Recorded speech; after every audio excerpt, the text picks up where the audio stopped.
Welcome to our ranking show. Those that cannot make music in the night teach, and those that cannot teach rank.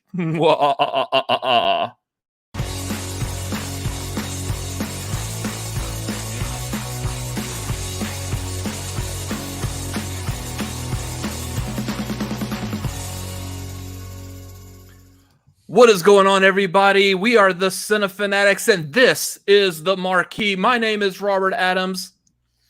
I'm Tori Rose. And we have special guest tonight, Mr. William Bibbiani. How are you doing tonight, sir? Oh, I'm okay, thank you. I'm just here enjoying all of my Salt Cat soaps.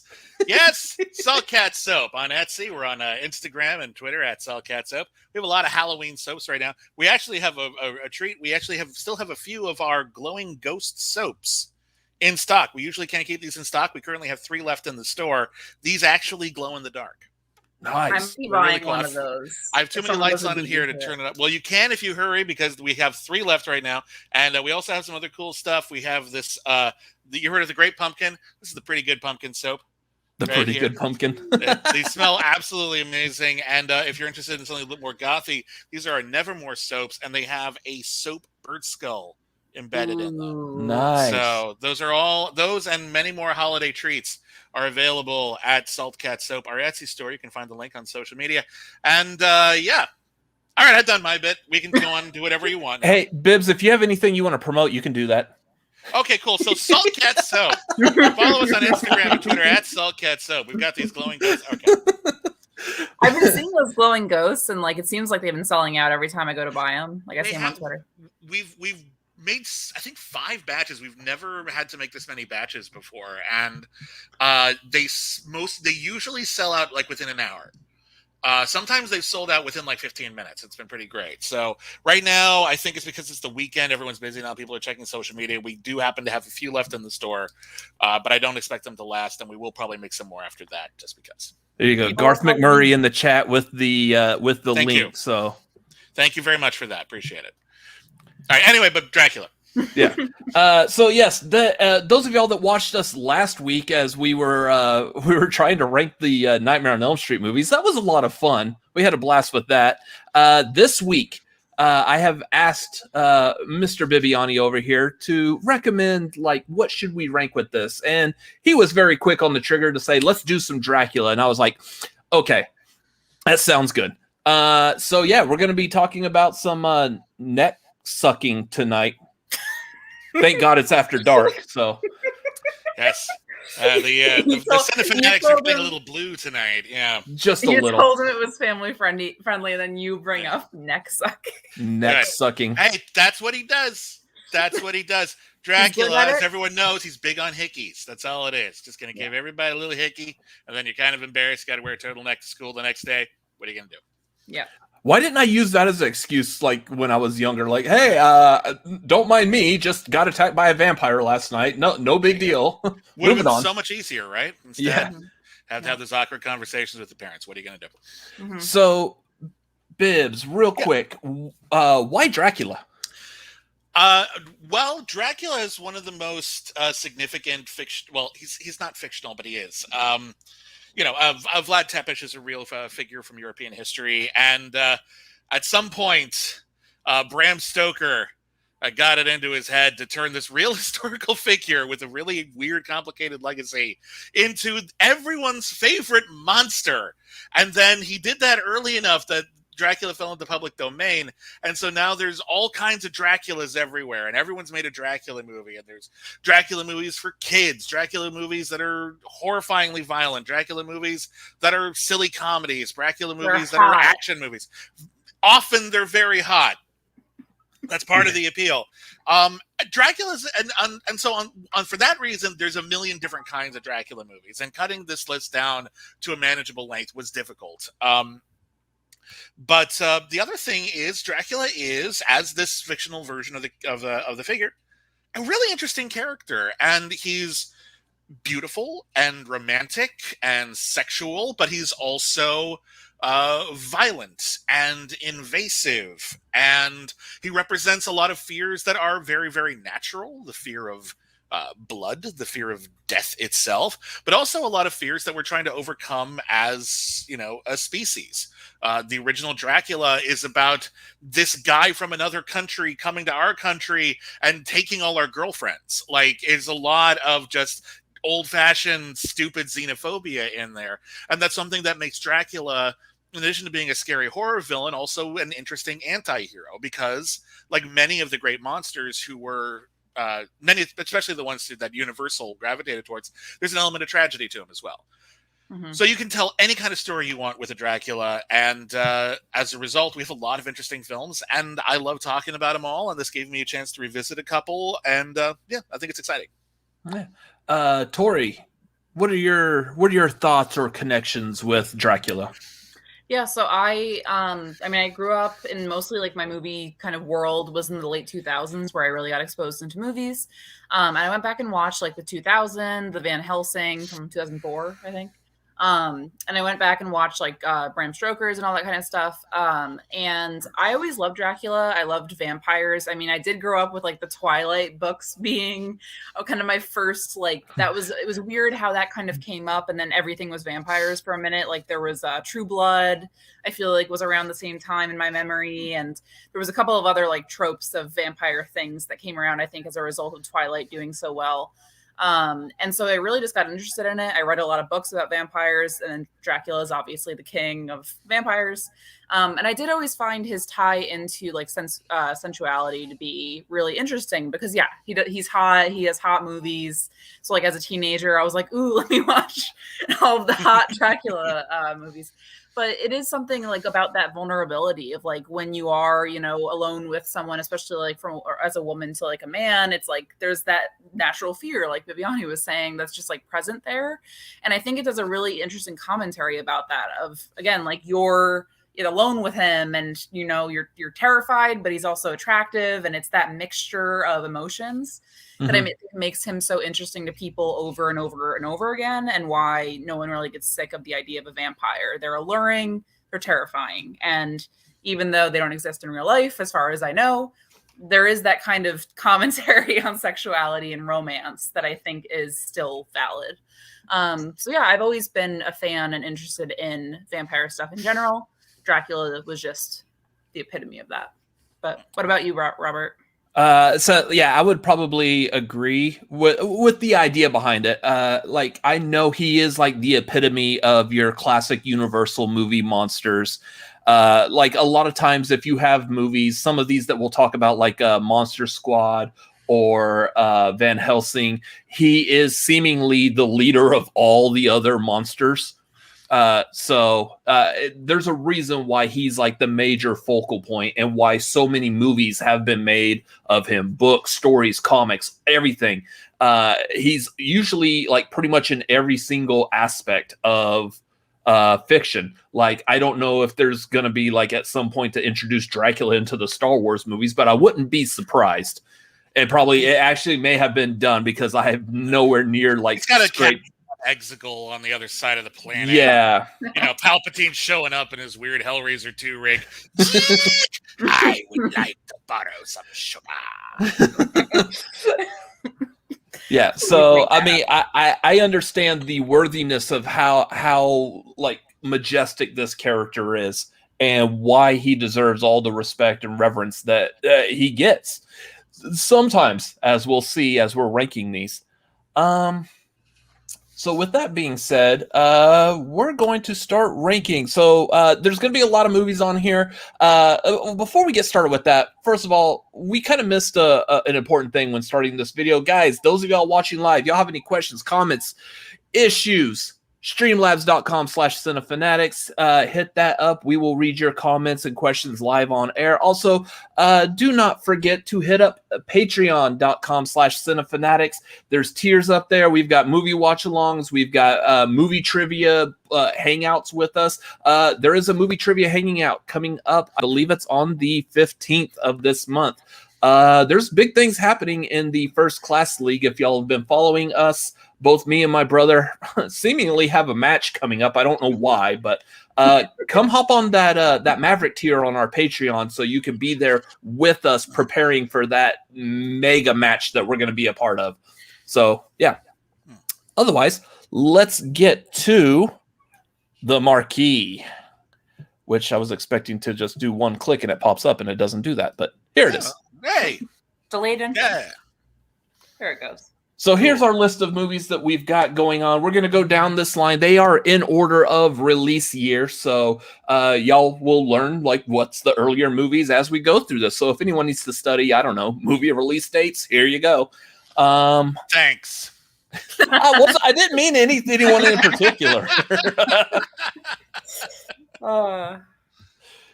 Well, thanks, Bibbiani, for joining us. I'm out of here. He's like, all right, gotta go. Yeah, I plugged my soaps. I'm good. Anyway, what do we got?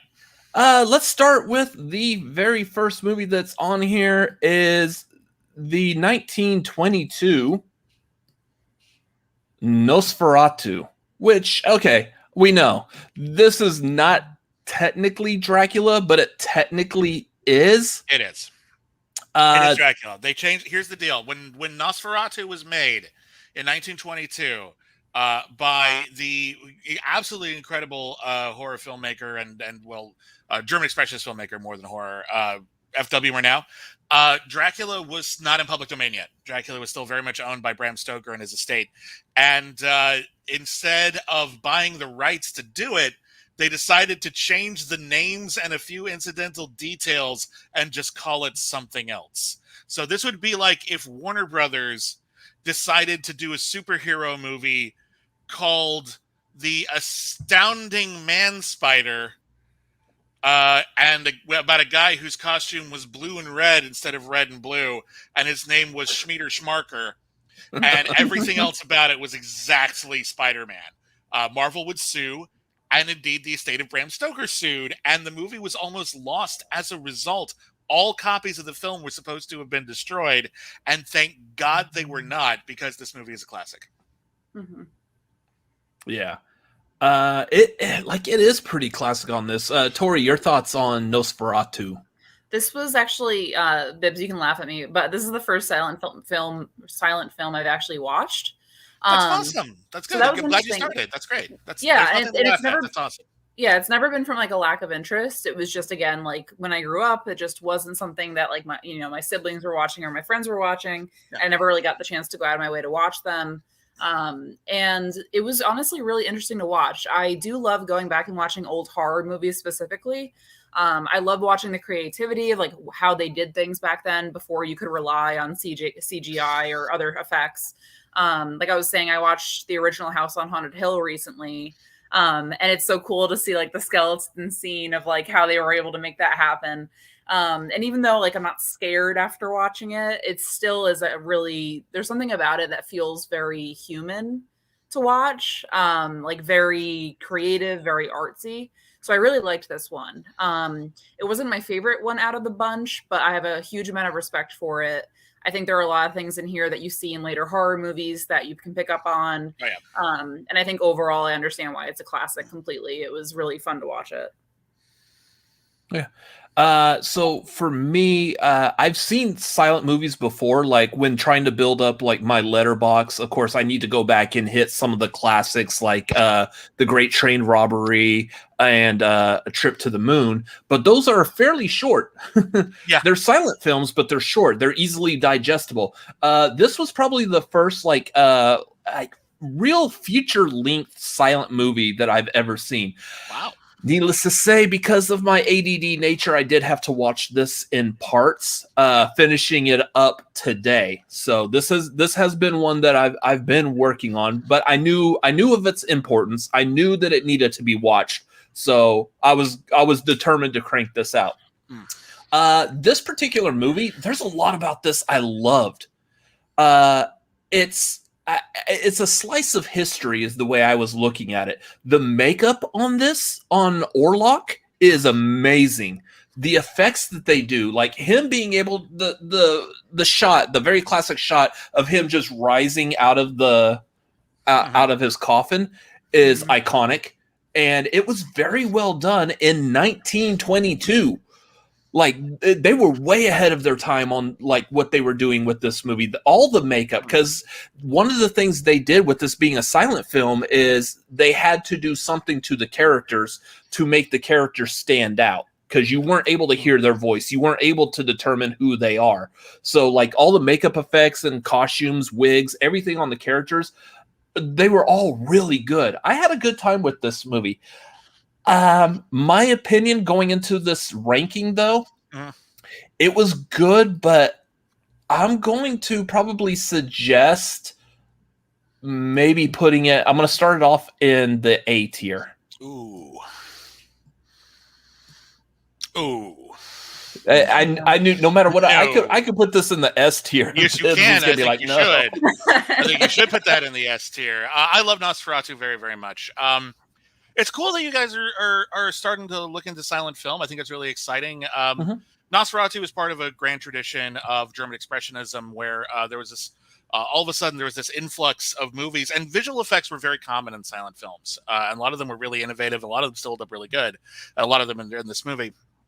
So it's important not to give Nosferatu like specifically like too much credit, but it's very indicative of an exciting time where just putting something in front of a camera was not enough, and people were actually starting to use filmmaking to evoke dreams, actual like unusual states of mind. The Germans didn't necessarily invent this, but it became this very popular style. This and films like The Cabinet of Dr. Caligari, for example, are films that really hold up today just for the style alone. I think if a new movie came out that looked exactly like this and that was cleaned up and nice, people would be stunned by just how ethereal and just creepy Nosferatu is. But I actually think on top of it all, this is actually one of the most beautiful and haunting versions of Dracula, even though they named him Count Orlok in this. There's something in this film that is not concerned about, and this is something that a lot of later movies do, the mythology or the rules. A lot of Dracula movies like, oh, we gotta stab him in the heart. That's what's important. Wait, does silver work or is it only garlic? That kind of thing. This isn't worried about that. This is about goodness versus darkness. What kills Count Orlok in this? It's not being staked in the heart. It's like... and it's not just the sun, okay? It's actually like the beauty of the world and the innocence of his victim.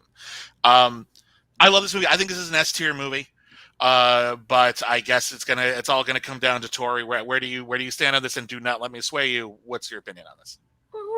So my initial thought before either of you said anything was that I was in between S and A. And the reason for that is also, Bibbs, I don't even know if we mentioned, but we do have a limit on how many can fit into what tier. If we want to do that still, yeah, Robert? I would say let's do like 2. Let's only make sure 2 can be in the S tier. Yeah, let's put an epitome on like just 2. I'm still putting in the S tier. I'm still I figured. I'm still voting. So yeah, so that's what the only thing I'm thinking in my head is like, what other movies that I think would be what I would want in the S tier, but in terms of its legacy and the Bibbs, like exactly what you said, I really liked the commentary about it not being the sun, but it being more of a commentary on like his reaction to human nature and the beauty of it. I do just think there's something classic about this. So you could sway me and I would probably agree that it's an S tier. I think we're gonna have to fight about the other S tier, but the movie itself, I think, is just like a must see. And I think in terms of defining Dracula and what he is, I think this would be an essential watch. And when I think of what an S tier movie means to me, it does mean if someone asked me, hey, I want to really get into Dracula movies, or hey, I want to really get into, horror movies in general, looking at a bigger picture, this movie would come up for me. And so to me, that makes it an S tier. Yeah, I'll agree. I will secede the A tier, let it go to the S, because I do know I understand its worth and how classic it is and what it meant. So I will bow to the idea of putting it in S tier. If we need to have a hard conversation later and there's something that gets unilateral S tier votes, maybe we can bounce it. But for now, I think it deserves its spot. At least since we're going chronologically, let's give it that spot for now. All right, so let's move on. By the way, those of y'all in the chat, if y'all have any input as well, feel free to drop your arguments, your thoughts, your feelings, your opinions of some of these movies. I do, before we move on to the next one, I will hit up. We got a super chat from or super chat Streamlabs from Commentating Nerd is saying, "Is it wrong for me to like Van Helsing? I don't know why, but I have a soft spot for it." I can see that, and we'll probably get to that when we get to Van Helsing. Van Helsing is on this list, and we will get to it. But spoiler alert: I have a lot of affection for that movie too. This is not going to be a hate fest on Van Helsing, at the very least, not across the board. Yeah. So we'll get to it. Next movie is the always classic 1931 Bela Lugosi Dracula, directed by Todd Browning. Yeah, this was based on a very popular stage play, and Bela Lugosi had popularized that character on the stage. That's why they brought him in. As a result, this version of Dracula is actually a little bit more confined. There isn't a lot of jumping around from location to location. It's not a lot of action. It is a bit more parlor room and contained. But the real special effect here isn't the special effects. The real special effect is Bela Lugosi's performance, which, say what you will about the film, and it has its detractors and it has its fans. He's the Dracula. I think for a lot of people still to this day, when you think of Dracula, you think of Bela Lugosi's voice, you think of Bela Lugosi's look, you think of Bela Lugosi's very unique physicality. And as a result, no matter what else is done to the character, we always seem to keep coming back to this one. Yeah. That's exactly why I was just going to say, for me, this was actually my favorite out of the bunch. Spoiler alert. I mean, it's come up. I hadn't seen it before we decided to do this listing. And going back and watching it, and again, I think I just have a soft spot for older horror movies. There's something very dreamy about it to me. It just puts me in like a good mood no matter what I'm watching, especially when it's horror. There's just, I don't know. It's just, like you said, the performance is amazing. I think, again, if someone were to say, I want to get into Dracula movies, what should I watch here? Like, this is always going to come up. You could sway me to make it an A tier rather than S, only because I can admit, even though it's my favorite, there are flaws with it. I understand the criticisms that are around it. But to me, this was I got the most enjoyment out of this one, just watching it as a horror fan, going back and seeing his performance. I enjoyed the hell of this movie. So to me, it's an A or an S, but you could sway me into an A. Robert, do you want to go next, or should I go next? I mean, it's definitely the most, I would say, the most classic of Dracula movies. It's the one that really set the baseline for how Dracula should look, act, talk, move, how he should exist in future films. Yeah. I mean, there's a reason why, even the cold open I did for this show, I was impersonating Bela Lugosi's voice. Terribly, I know, but I mean, still, that was what I was trying to do. I swear to God. But yeah, it's definitely it's the pedestal. It is the baseline. It's what you compare all the other movies to. That being said, Hamstrock is joining us saying that are we judging as a Dracula adaptation or as a movie? I think we're Great judging question. just out of the Dracula movies as a whole. What do we feel like is the better of the Dracula movies? Because some of these, I know, especially when we get to the newer movies, some of these are movies that weren't very well received at all. They have a lot of negative thoughts, feelings, and opinions, but I have a lot of positive about them. So just judging based off of this, I do think while Dracula is classic, I don't know if it's necessarily S tier, especially if we're limiting ourselves to only 2 S tiers in this entire list. I'm actually with you a little bit on this. I agree that if we're going based off historical significance, then the 2 S tier films should be Nosferatu and this Dracula. That would just be kind of incontrovertible. Can't really have an argument about it. Can't even have a conversation about it because they're just that influential. They're just that important to film history and the history of horror, and especially the history of Dracula. However, here's my thing with this Dracula. Bela Lugosi is S tier performance, and if we were going specifically off of who's the best Dracula, I think there's a great argument that he's still number one, or at the very least right up there. But as a movie, I find this a little stodgy. I think Todd Browning is not super committed to making this very evocative. I do appreciate a lot of things he does. I think, sound was starting to become, in the early 30s, filmmakers are still figuring out what to do with sound. And Todd Browning was very confident in his decision to let there be a lot of silence, a lot of spooky silence. And I think that's very, very effective. But he also put in a lot of weird, funny stuff. There's a bumblebee with a coffin in this movie. You cut to a little coffin and a bumblebee comes out. And I guess it's a vampire bee? I don't know. It's a weird bit of levity, and there's an armadillo in a dungeon. It's Pennsylvania. the B movie prequel. Did you just not think anyone in the audience had seen an armadillo before? I mean, I guess it's maybe, but it's really weird. Some kooky stuff in this film. I forgot about the armadillo until you just now said it. And I was like, wait, weird. I'm in Texas. Armadillo is referred to as a speed bump here. Yeah. So they're not a scary animal. So why? That's really weird. For me, there's this perfect, and we had to cut this down, this list, because again, there are literally hundreds of movies. There's a movie I'm disappointed we have to cut, and that's the other Dracula made in 1931. Because before they realized that all you had to do to release a sound movie in another country, was to just overdub it, one of the first things that they would do is they would shoot an alternate version of the movie with another cast, at night. So they would shoot Dracula with Bela Lugosi during the day, and at night, a director named George Melford would come in, and he would shoot the Spanish language Dracula. And the Spanish language Dracula, I would argue, and you can find this on most editions of the film, is a better directed movie. It's more interestingly photographed, the pacing is better, but it doesn't have Lugosi's performance. Carlos Villarreal plays Dracula, and he's just not as scary. So somewhere in the middle between those, we've got the perfect Dracula movie. As it stands, this for me is A tier. It has to be for historical significance, but just in terms of how much I actually love what's in it, it's just too much of a mixed bag for me to go S. I could agree with A tier. And I know that's going to be a lot of sacrilege to a lot of people that just some people may just click on this video and go, oh, they put the 1931 Dracula A tier. Nope. See ya.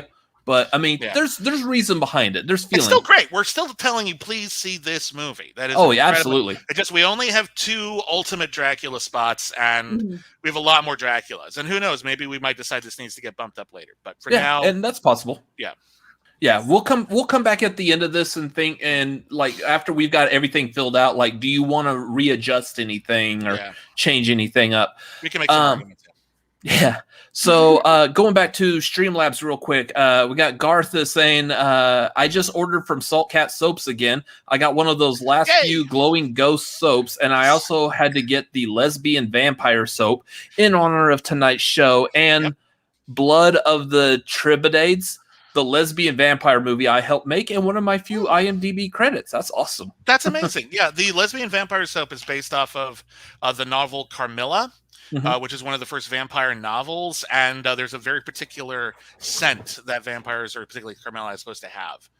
So that soap is actually designed to smell like that novel, which is all my partner M. Lapis de Silva's. That's all they're doing. They're a genius. So, but I hope you enjoy that soap. That's a very, very, very cool soap. I'm going on Etsy right now because I'm you already bought one of the ghost cards. There's only 2 left that I know of. I haven't checked since we started. And then we also got one from Mr. Jake Iacovetta saying, can we drop Robert from the stream and just have Tori and Bibbs host? Thanks, Jake. Oh, we love Robert. Anyway. We love Robert. But I will happily come on a Dracula. show and do a show with Tori anytime if that's what people really, really want. But we love Robert. Robert's always going to be here. Well, thank y'all for saying so.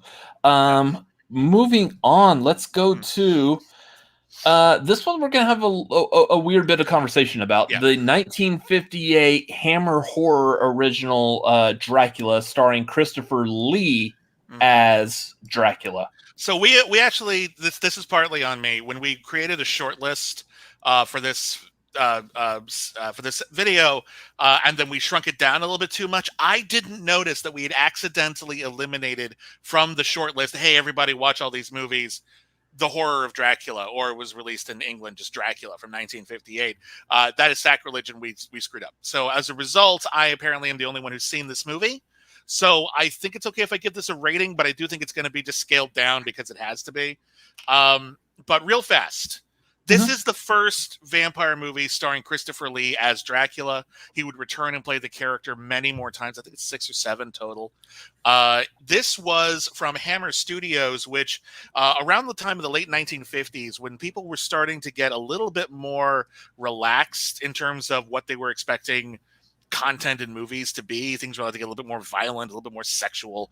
Hammer started taking all of these classic movie monsters and making more violent and sexual versions of those stories. And I don't think it was the first, but Horror of Dracula was one of the ones that really stood out. Christopher Lee is this incredibly towering, incredibly hot Dracula. Like, oh my God, he is such a hot Dracula. And it's actually kind of like one of the more reserved entries in the series. It's not my favorite, but it's Christopher Lee making his presence known, doing a different take on Dracula, and sort of adding this new bright red blood, lots of like heaving bosoms.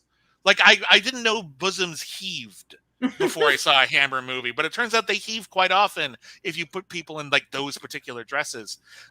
There was a lot of implied sensuality, and as the restrictions started getting pulled away, there was a lot more direct sensuality, and Hammer horror films started incorporating actual nudity and more vivid violence.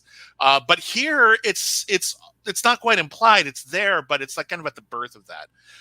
So this isn't my favorite Dracula movie. This isn't even my favorite Christopher Lee Dracula movie, but I think it deserves a spot on here, even though we screwed up and we don't get a chance to have a big conversation about it, because Christopher Lee is absolutely amazing in it and because it is historically significant. So based on that, could we maybe leave this up like right in the middle, like a B for now? Is that fair? Yeah, if that's where you think it. I think it's fair. I'm not going to.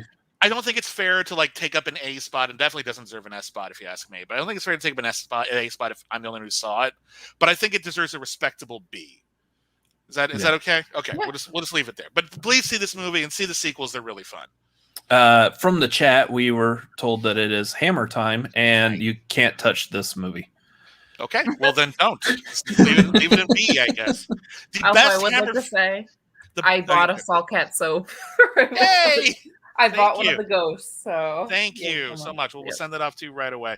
Real fast, I just want to say it's not a Dracula movie, but the very best Hammer vampire movie is a film called The Vampire Lovers, which is super sensual, super queer.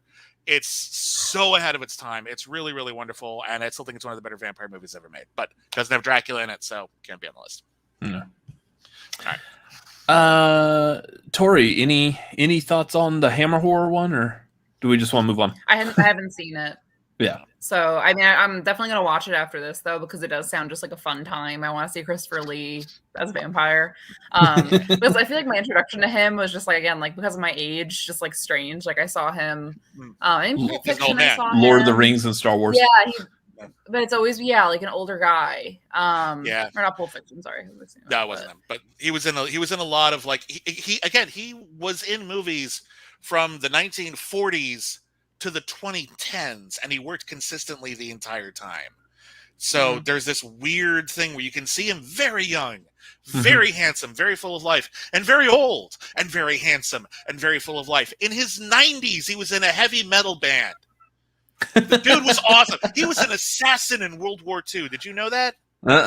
There's a bit, they talk about it in the special features of Return of the King, because there's that whole deleted scene. It's in the extended edition where Saruman gets killed. And Peter Jackson was talking about, like, okay, so here's what's going to happen. He's going to stab you in the back, and you're going to go like, ah! And apparently Christopher Lee just looked at Peter Jackson like, Christopher, I know what people sound like when they're stabbed to death. And Peter Jackson's like, okay, do that. They don't go, They don't. The air's leaving their bodies. Like, there you go. So they're amazing individual. Yeah, Christopher Lee saw the last guillotine execution when he was a kid. I feel like I've heard this fact before. Is that true? I feel like it was. I do know that he was the only person who worked on the Lord of the Rings movies who had actually met J.R.R. Tolkien. Interesting. Yeah, I do know that. Yeah, because he was. I know one of the last guillotinings. I think was in France. Was actually pretty more recent than you'd think it would be. So it's possible. Maybe. Yeah. Weird. All right. Anyway, cool guy. Let's move on. Moving on to, if it will move on. Hello, Malcolm. 1972. We got like in what was it, like late 60s, early 70s, we started the whole like blaxploitation craze. It was mostly the early 70s when it started to take on, yeah. So of course we got Blacula, which this story, for those not familiar, he's not Dracula. He was bitten by Dracula and becomes Blacula because he's black. Well, it turns out. Here's the deal, because that title sounds very comedic because it's a pun. Yeah. But it's actually kind of fucked up. Oh, sorry. It's actually kind of messed up. I apologize. I know we're trying to keep it safe. It's actually really messed up because it turns out that in the world of Blacula, Blacula was actually an African prince who was a diplomat. He was a dignitary who had come to Europe in order to seek political help to end the slave trade. I think it was the 1700s. Yes. And then he goes to this Count Dracula, who seems like a pretty cool guy. And then when he asks for Dracula's help, Dracula says, "No, I'm very evil and racist." And he ends up turning this poor man into a vampire and dubbing him Blacula as an insult. And what he wanted to do was he wanted to torture this poor man who actually wanted to do something very, very noble. He buries his wife alive in the side of his castle, and he's stuck in a coffin for like 200 years before he is awoken in 1970s in Los Angeles. And after that, even though he's not technically Dracula, it follows a lot of the Dracula beats. He finds a young woman who looks like the resurrection or the reincarnation of his wife. There's a lot of people who are, sort of investigating this mysterious murders, people with bites on their neck. So I think it counts. A, it has Dracula in it, and B, Blacula is clearly following a lot of the same beats. I'm curious because this is a movie that's, because it was very, very topical at the time, it was trying to be very contemporary. As a result, nothing ages your film faster than trying to be of the moment. Mm-hmm. And as a result, you watch this movie, and it's very 70s. But I'm hoping maybe you got something out of it. Tori, what did you think of this film? So I have a hard time with the blaxploitation part of it. Again, I think it's just growing up when I didn't get a lot of exposure to them to be able to digest them in a way. So to me, I didn't have a ton of enjoyment out of it, but I did like you said, like the darker kind of context of it. I thought was really interesting. I thought the performance was great. Again, to comment on like the makeup, I thought it was like really fun and very 70s. Some of the jokes just didn't land for me because, like you said, it was trying to be contemporary for the 70s, and now it's just not going to land. Overall, I would put it more as a C for me, like pretty in the middle in terms of, it didn't outrage me, but it didn't give me the same kind of energy that the other ones did. Robert, what are your thoughts? I think I hadn't really dived in too much to blaxploitation type films. Most of the ones I had watched were stuff that were emulating what used to be like blaxploitation. So going back watching say was it Jackie Brown in the 90s? What's the one that just came out with Eddie Murphy where he's playing so Dolomite Is My Name. It was Dolomite. Yeah, stuff like that. I'm familiar with that, but I really haven't gone back to fully sit down and watch say Sweetback's movie or the original Shaft or anything like that. So this was really kind of the first time I watched a movie of the blaxploitation nature from the blaxploitation era. Okay. So that being said, the very beginning of this movie, which as Bibbs was saying, deals with him trying to make this deal with the actual Dracula. and then like it fast forwards to him waking up in the 70s. The beginning of it felt like really weird and disjointed. Like in my opinion, it kind of felt like it was like a force-made student film. But when it jumped forward to the 70s, it picked up its pace and it got super interesting. I really liked it at that point. Like I thought it was really good. Being able to understand what they were trying to say, what they were wanting to do. Like I think they succeeded with that, given what they were limiting themselves with in it. That being said, like, and what I mean by limiting is like this movie was still like PG. You get away with a lot with the PG back then, but it's still pretty mild by today's standards. Yeah, it was really mild, but I mean, it's just my perception of what I think like the blaxploitation movies are like. Again, going back to like the Sweet Sweetback, the Dolomite movies, the original Shaft. I'm used to them like really pushing that R rating type of thing. So it was when I first saw this, I was like, wait, this is PG? Interesting. But I like what they did with it. And yeah, like you were saying, Bibbs, is I like that once he wakes up in the 70s, he is pretty much following the Dracula ideal. He's still like a romantic person, still a seductive type of character. Yeah. I thought that they did very well with it. I enjoyed the movie. If I was to kick off like where I would put this at, I would probably put it as like a B. Okay. But I don't know, like in regards of like again where it would be placed next to Horror of Dracula. Well, I mean, some of these movies are easier to compare than others. Horror of Dracula is obviously a very straightforward Dracula story, and Blackula is starting to get a little bit more broad with its interpretation. It's changing the setting, it's changing the timeline, it's changing the character. For me, watching this movie again, because I hadn't seen this in a long time, what I was really taken by the most is three things: two good, one bad. First off, William Marshall as Blackula, he's great.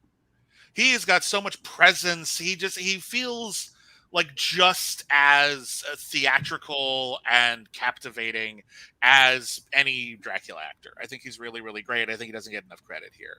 I also appreciate that they tried to tie in the original Dracula story to the politics of the era. And talking about the slave trade, which is a generation, like a centuries-old horror story. And it's weird when you think about it, when you're watching this like opening scene, and it's like, okay, it's Dracula, and we expected to kill everybody. But when he starts saying racist stuff, it's like, okay, well, now I don't like him. Like, it's this weird thing where it's weird to think of Dracula like, he's from another time. He probably would be really racist, and he just doesn't get a chance to say that very often. So there's something about this version of Dracula, specifically the Dracula in this movie, that's like extra evil to me, just because he's so gross and so like inhuman in his treatment of people. And then you think about how a lot of people felt that way that weren't even Dracula. You know, that was just the way people felt. White people felt about the slave trade. So that in and of itself is really exciting. I feel like they kind of dropped that, unfortunately, for the rest of the movie. And it becomes this thing where he turns a Blackula into a version of himself. And Blackula is actually like, when he is biting people and turning them into monsters, one could make the argument that like colonialism has been like turned into some kind of like vampirism virus itself. And he's becoming everything he always hated. I wish they'd done more with that. I think it's an interesting thing, and they bring it up and they don't really delve. The other thing is that, you know, there's one thing to say that a movie is of its time, but that doesn't necessarily mean that it's always going to be tasteful. I think the early portrayal of a male queer couple in this movie is camp to the point of being insulting. And it's hard for me to watch that bit. They're not on screen for a lot of it, so it moves on, and you can still kind of enjoy the movie. But for me, that takes it down a notch. I mostly like this movie. I think it mostly it's interesting that it led to so many much campier blaxploitation horror movies, because this one actually has something on its mind and is trying to be taken really seriously despite the salacious title. So for me, this is a B. I think this is a comfortable B. It's historically interesting. There's a lot of good stuff in it, but there's also a lot of stuff in it that doesn't work. Mm-hmm. Tori. I think I kind of said before, to me, this is a C. Yeah. I got, like I said, some things out of it, but overall, I do just think there are certain points where I wanted it to expand more on, like Bibbiani, like you just said, and it doesn't really get there for me. Yeah. So to me, this is kind of a very clear C. It's very directly in the middle. Like I got some things out of it. There were ideas here that could have been developed more that I thought were really interesting to think about. But overall, like in terms of the execution, I wasn't in love with it. So to me, this is a C. Yeah. Maybe this is like a really low B, and if we have to knock something down a bit, we can. Okay. Because you and I are both B, but it's very qualified, you know? Yeah, I feel like on the low B side is probably okay for right now. The other thing I completely forgot about, and you mentioned William Marshall as Blackula in this. The other thing I completely forgot about, and I realized it while watching this, I was like, why does this guy look so familiar? Keep in mind, I grew up like in the 80s, so like Saturday morning cartoons was a big thing for me, like in the mid to late 80s. And even though it's not really a cartoon, one of the things I enjoyed watching was Pee-wee's Playhouse. He was the king of cartoons on that. And I was like, wow, it's amazing. When you go back and you watch, like, specifically Pee-wee's Playhouse, how many famous people came from that movie, or for that TV show, whether it's they were famous before or they got famous afterwards. Like, was it Cowboy Curtis was Lawrence Fishburne? Like, exactly. Amazing how that worked out. I thought you were going to say, sorry, he was also in a classic Star Trek episode called The Ultimate Computer. And so just throwing that out there, I thought you were going to go there, but it turns out you're even younger, so it's fine. It's Pee-wee's Playhouse. Cool. All right. Yeah. So moving on, before we move on again, guys, feel free to pitch in if y'all have like any opinions in the chat. Let us know. Drop it in those Streamlabs if you would like. We will point those out as we go. Next one. This might be a little bit of a fun conversation. 1979's Dracula. Now, here's the thing. I'll be honest with this one. When I did not know the years of like when Hammer horror was popular. So when I saw this on the list, that's why I didn't like ask immediately about any Hammer horror. I originally thought like this might be the Hammer horror one, not realizing that this was Frank Langella instead of Christopher Lee, which I mean, honestly, I feel like it's kind of hard to tell the two of them apart sometimes. It's very British. They're very stylish. They're very entrenched in period setting. So yeah, they'd be a good companion piece to one another. I totally buy that. Yeah. But yeah, this is 1979. This is directed by John Badham, who had just come off of the unexpectedly monster smash hit Saturday Night Fever. And his follow-up was this Dracula movie. Interesting. Yeah, starring Frank Langella and Donald Pleasance is in it too, and Sylvester McCoy, one of the greatest doctors. Doctor Who. Laurence Olivier plays Abraham Van Helsing. This is a big, kind of sumptuous, very romanticized version of Dracula. They switch a few things around. If memory serves, because I haven't seen this one in a bit, they kind of arbitrarily switched like Lucy and Mina's character names. Yes, they do. I don't know why they did that. It seems really unnecessary to me. So there's a lot of like little distractions here, but I love the production design of this. I love the cast of this. And I'm going to say this right now. He does not get enough love. Frank Langella is one of the great Draculas, and he is certainly, and I know some fans of the Bram Stoker one might disagree, for my money, the sexiest Dracula. He can get it. That guy is hot in this movie. He's got this very like velvety voice, and he's just loom over me, for God's sake, please. Yeah, he's the best. This is like, I feel like this was like the seed of hot Dracula. Like it's just very romantic, very seductive. I actually really like, I had his name pulled up. I'm so bad with names. The man who plays Van Helsing in this. That's Laurence Olivier. Yeah. I thought he was fantastic. He's who stood out to me in this. I thought that it was fun. I thought Saturday Night Fever actually makes a lot of sense because I feel like there were some like quippy moments in here that reminded me of it. The John Williams score is beautiful. That's this one, right? I want to make sure I get it straight. Yeah. I thought that I forgot to mention it. Thank you for remembering. Yeah, it was beautiful. To me, it honestly like bumps it up a notch in and of itself. I just think it went with the movie really well. I think it suited it perfectly. Not a new take to say John Williams is amazing, but I feel like this score, I never really had heard of people talking about this one. And again, as someone who like grew up into the movie space where there were a lot of things that were already established with John Williams, like Star Wars and everything else he had done, this wasn't one that I had heard people like kind of saying was one of the greatest, which now watching it, I was like, wow, why not? Like it's pretty much, it should be in conversation for one of his best. I mean, if it's not, and I just missed it, maybe, but I'd really never heard of anyone talking about this one. Oh, very rare. This movie does not. If this movie gets brought up, it's usually brought up because of Frank Langella's very good performance. But I think the whole package is excellent. I think you're right. I forgot to mention it. The score is really good, and it's one of the John Williams scores that you're right. Hardly anyone really discusses. Robert, what did you think of this? I liked this. I really liked this movie. I thought this did a good job of like modernizing the 1931 Dracula. Still keeping some of those elements, a lot of the like the storyline, some of the beats. Again, going back like you were saying, the switching of Lucy and Mina. Otherwise, the storyline, the beats, the ideas that were originally set up in 1931, I thought were expanded on in this one, and I thought it was done very well. The talent of the cast just this is probably, I believe this is the second movie I've seen with Laurence Olivier in it. First being the original Clash of the Titans, where he played Zeus. God. Oh, so good. Such a good movie. All right, so the next one we're doing is Laurence Olivier, okay? We have to do a Laurence Olivier one because y'all need to see his Shakespeare. Y'all need to see what... Talk about smoldering. Wuthering Heights, Rebecca, my God. I love Wuthering Heights. His version of Wuthering Heights is amazing.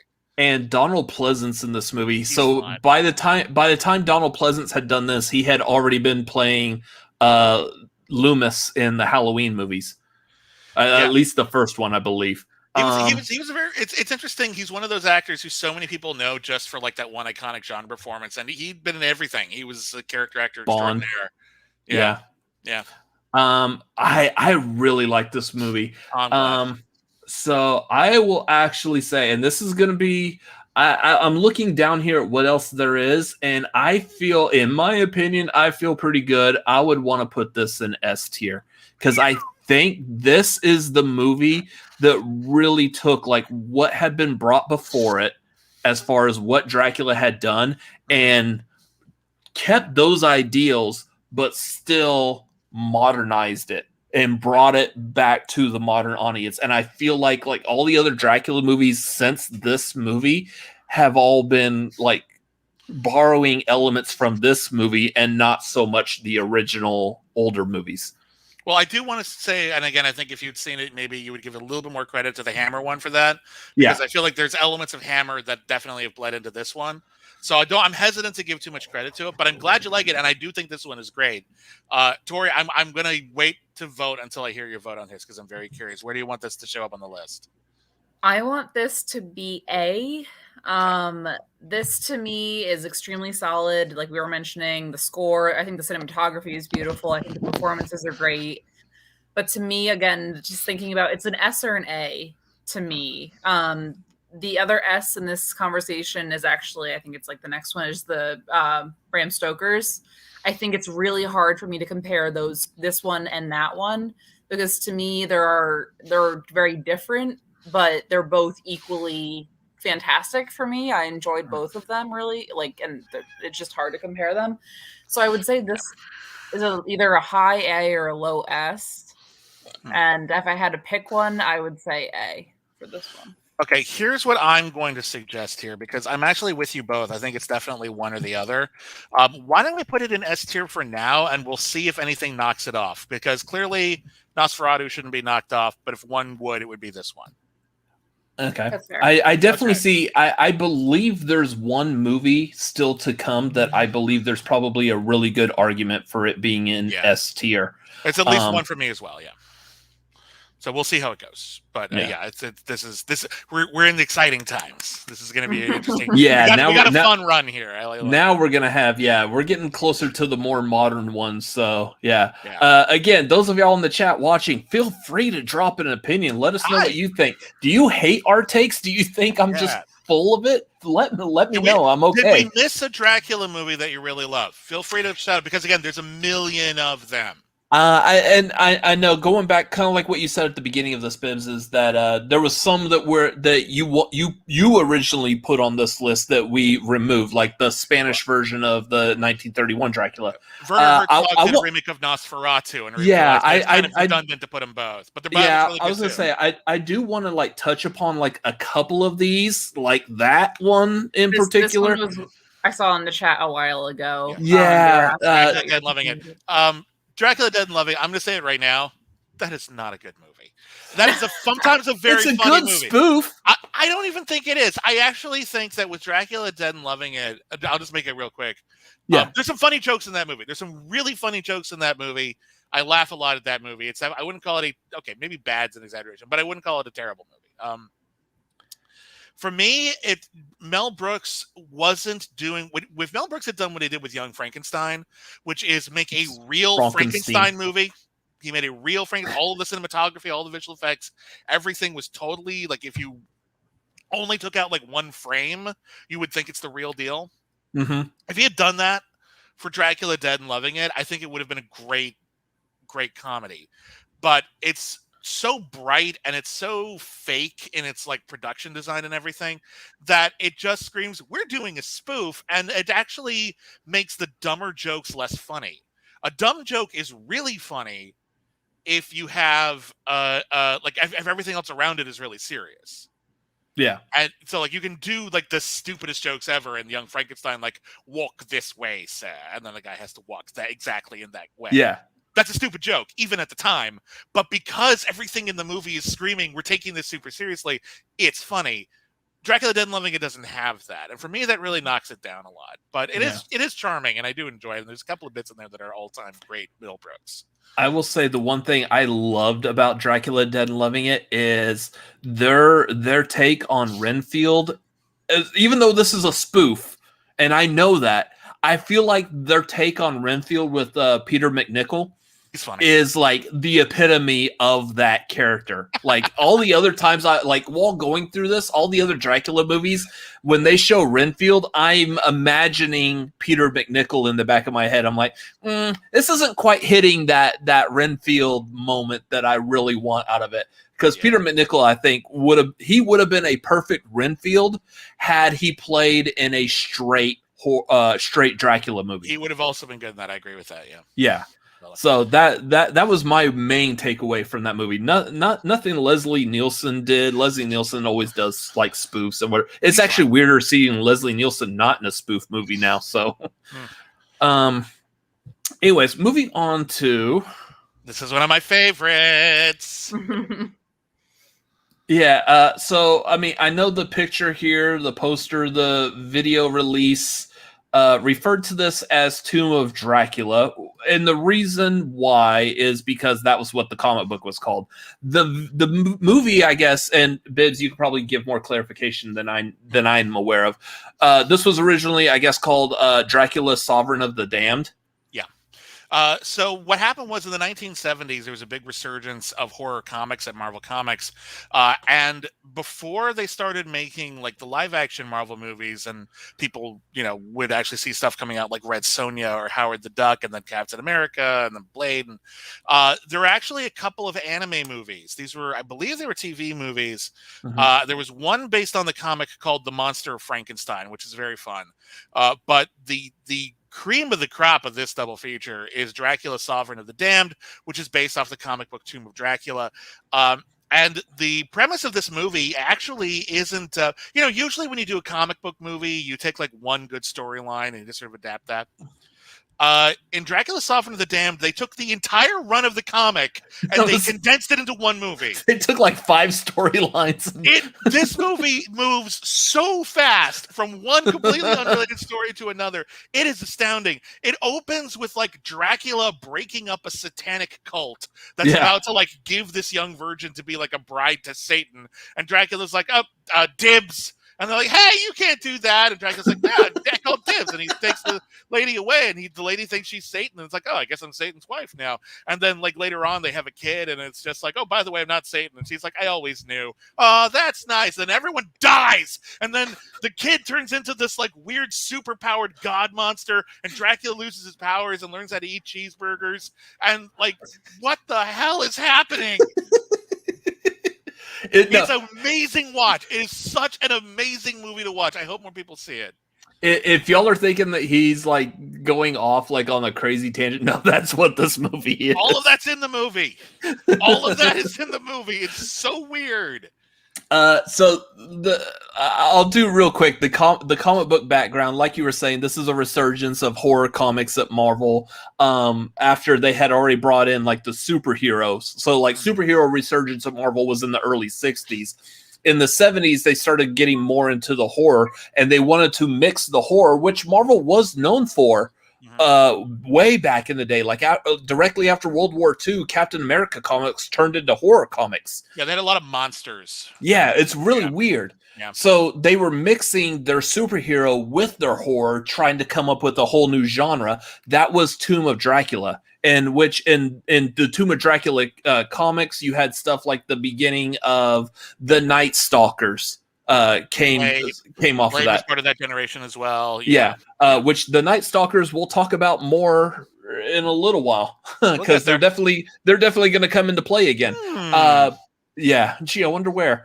And then this also introduced the character of Frank Drake, who was a leading member of the Night Stalkers, who was a vampire hunter who trained with like Van Helsing and stuff. Frank Drake will also come up again here in a little while, but this is essentially the comic book of where it all came from. And they, like Bibbs was saying, they compress it all into one cartoon, and it's zany.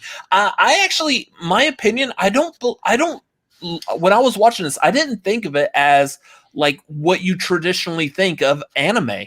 This actually, the animation in this movie reminded me a lot of like the cartoons I watched in like the mid 80s, late 80s. I mean, the animation on this isn't too far off from like a lot of those were animated in Japan. Yeah, to be fair. Like I would say, the animation didn't look too far off from like Ninja Turtles in the late 80s. So this movie came out, I believe, in 1980.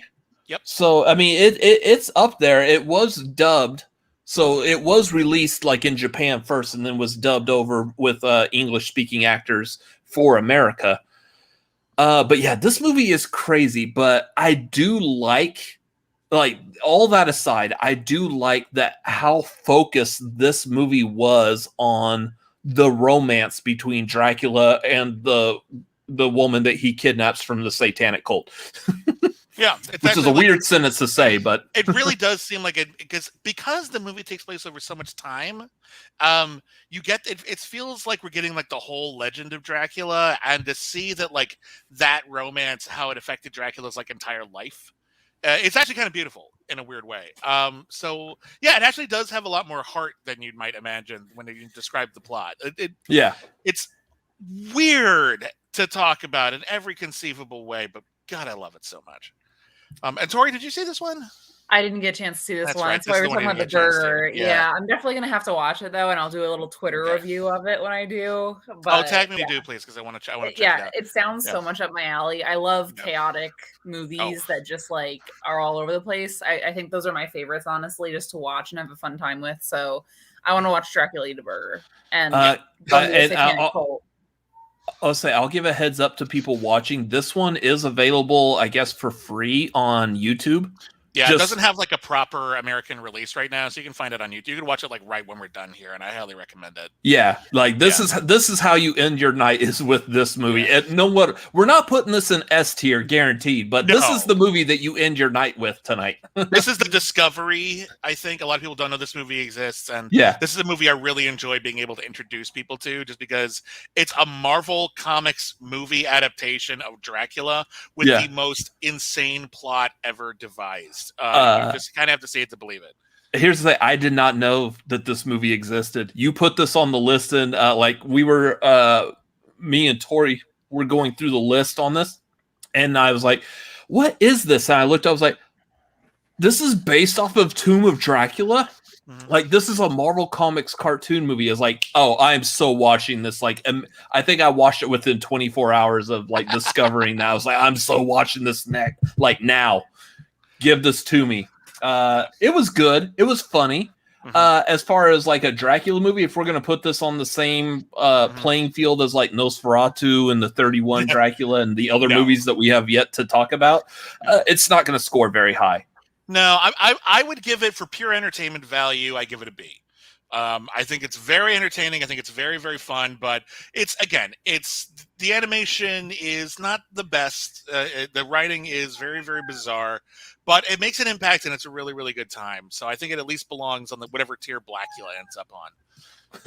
That's the comparison anchor. Yeah, I think it'd be a good double feature. I think it'd be a good double feature. Yeah. Tori, again, you haven't seen it, but based off of what we're saying about it, do you feel like that's a good, reasonable place for it? A B sounds very fair for this, for a movie that is a fun time, but maybe is not the same quality as the ones we have at SNA.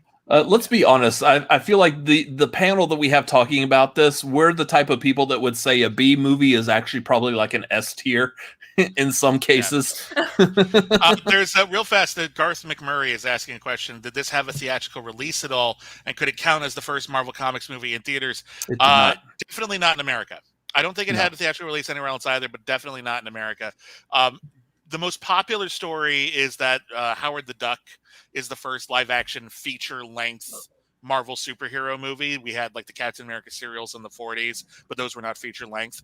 Were the Incredible Hulks not theatrically released? Sometimes these things were theatrically released in Europe. The pilot for the live-action Spider-Man television series in 1978, 1979, that was a standalone movie that was released in Europe on its own. So depending on what weight you give that, one could make the argument that is the first live-action superhero Marvel movie. There's also one of those that was like primarily like in Japan or China, and I don't know if that was theatrically released here. I think it was a TV series, but regardless, but if you want to get technical, the closest we can get, Howard the Duck was the first one that was labeled a Marvel Comics movie. However, technically, the first feature-length movie that was explicitly based on Marvel Comics that was released in America in live action is Red Sonja. Okay. Red Sonja is a character who was named and like very minor in the original Conan stories. Mm-hmm. The version of the character that is in that movie is entirely the Marvel Comics creation version. Mm-hmm. They just didn't give it the proper credit and called it a Marvel movie. But that is technically the live action feature length Marvel superhero universe did start with a female superhero, and I think that's pretty cool. That's awesome. Mm-hmm. Yeah. This is gonna be a fun one. Because, well, y'all will soon see. 1987's The Monster Squad. And Yay! I know this one's going to be high for a lot of people watching in the chat. This was one of those like coming of age, like as you were growing up, this was a movie you watched as a kid because it was horror, but it was horror light. So it was okay for you to watch it. And it wasn't that bad, even though it actually is like I just rewatched this again for this, and there's a decent amount of like gore in this movie, like more than I originally thought. It's pretty harsh. People forget that this is actually a really harsh PG-13. Yeah, there's a lot of, and this is actually one of the things I like about this Monster Squad. The Monster Squad is a film. Was written by Shane Black, who of course go on to do Lethal Weapon and The Long Kiss Goodnight, Predator, Iron Man 3. Yeah. Well, he's not really credited with screenplay for Predator, but he's in the movie Predator, and they would write The Predator. But regardless, huge career ahead of him. And it was co-written and directed by Fred Decker, who directed one of the best horror movies of the 1980s, Night of the Creeps, and would also go on to direct The Predator, which does suck.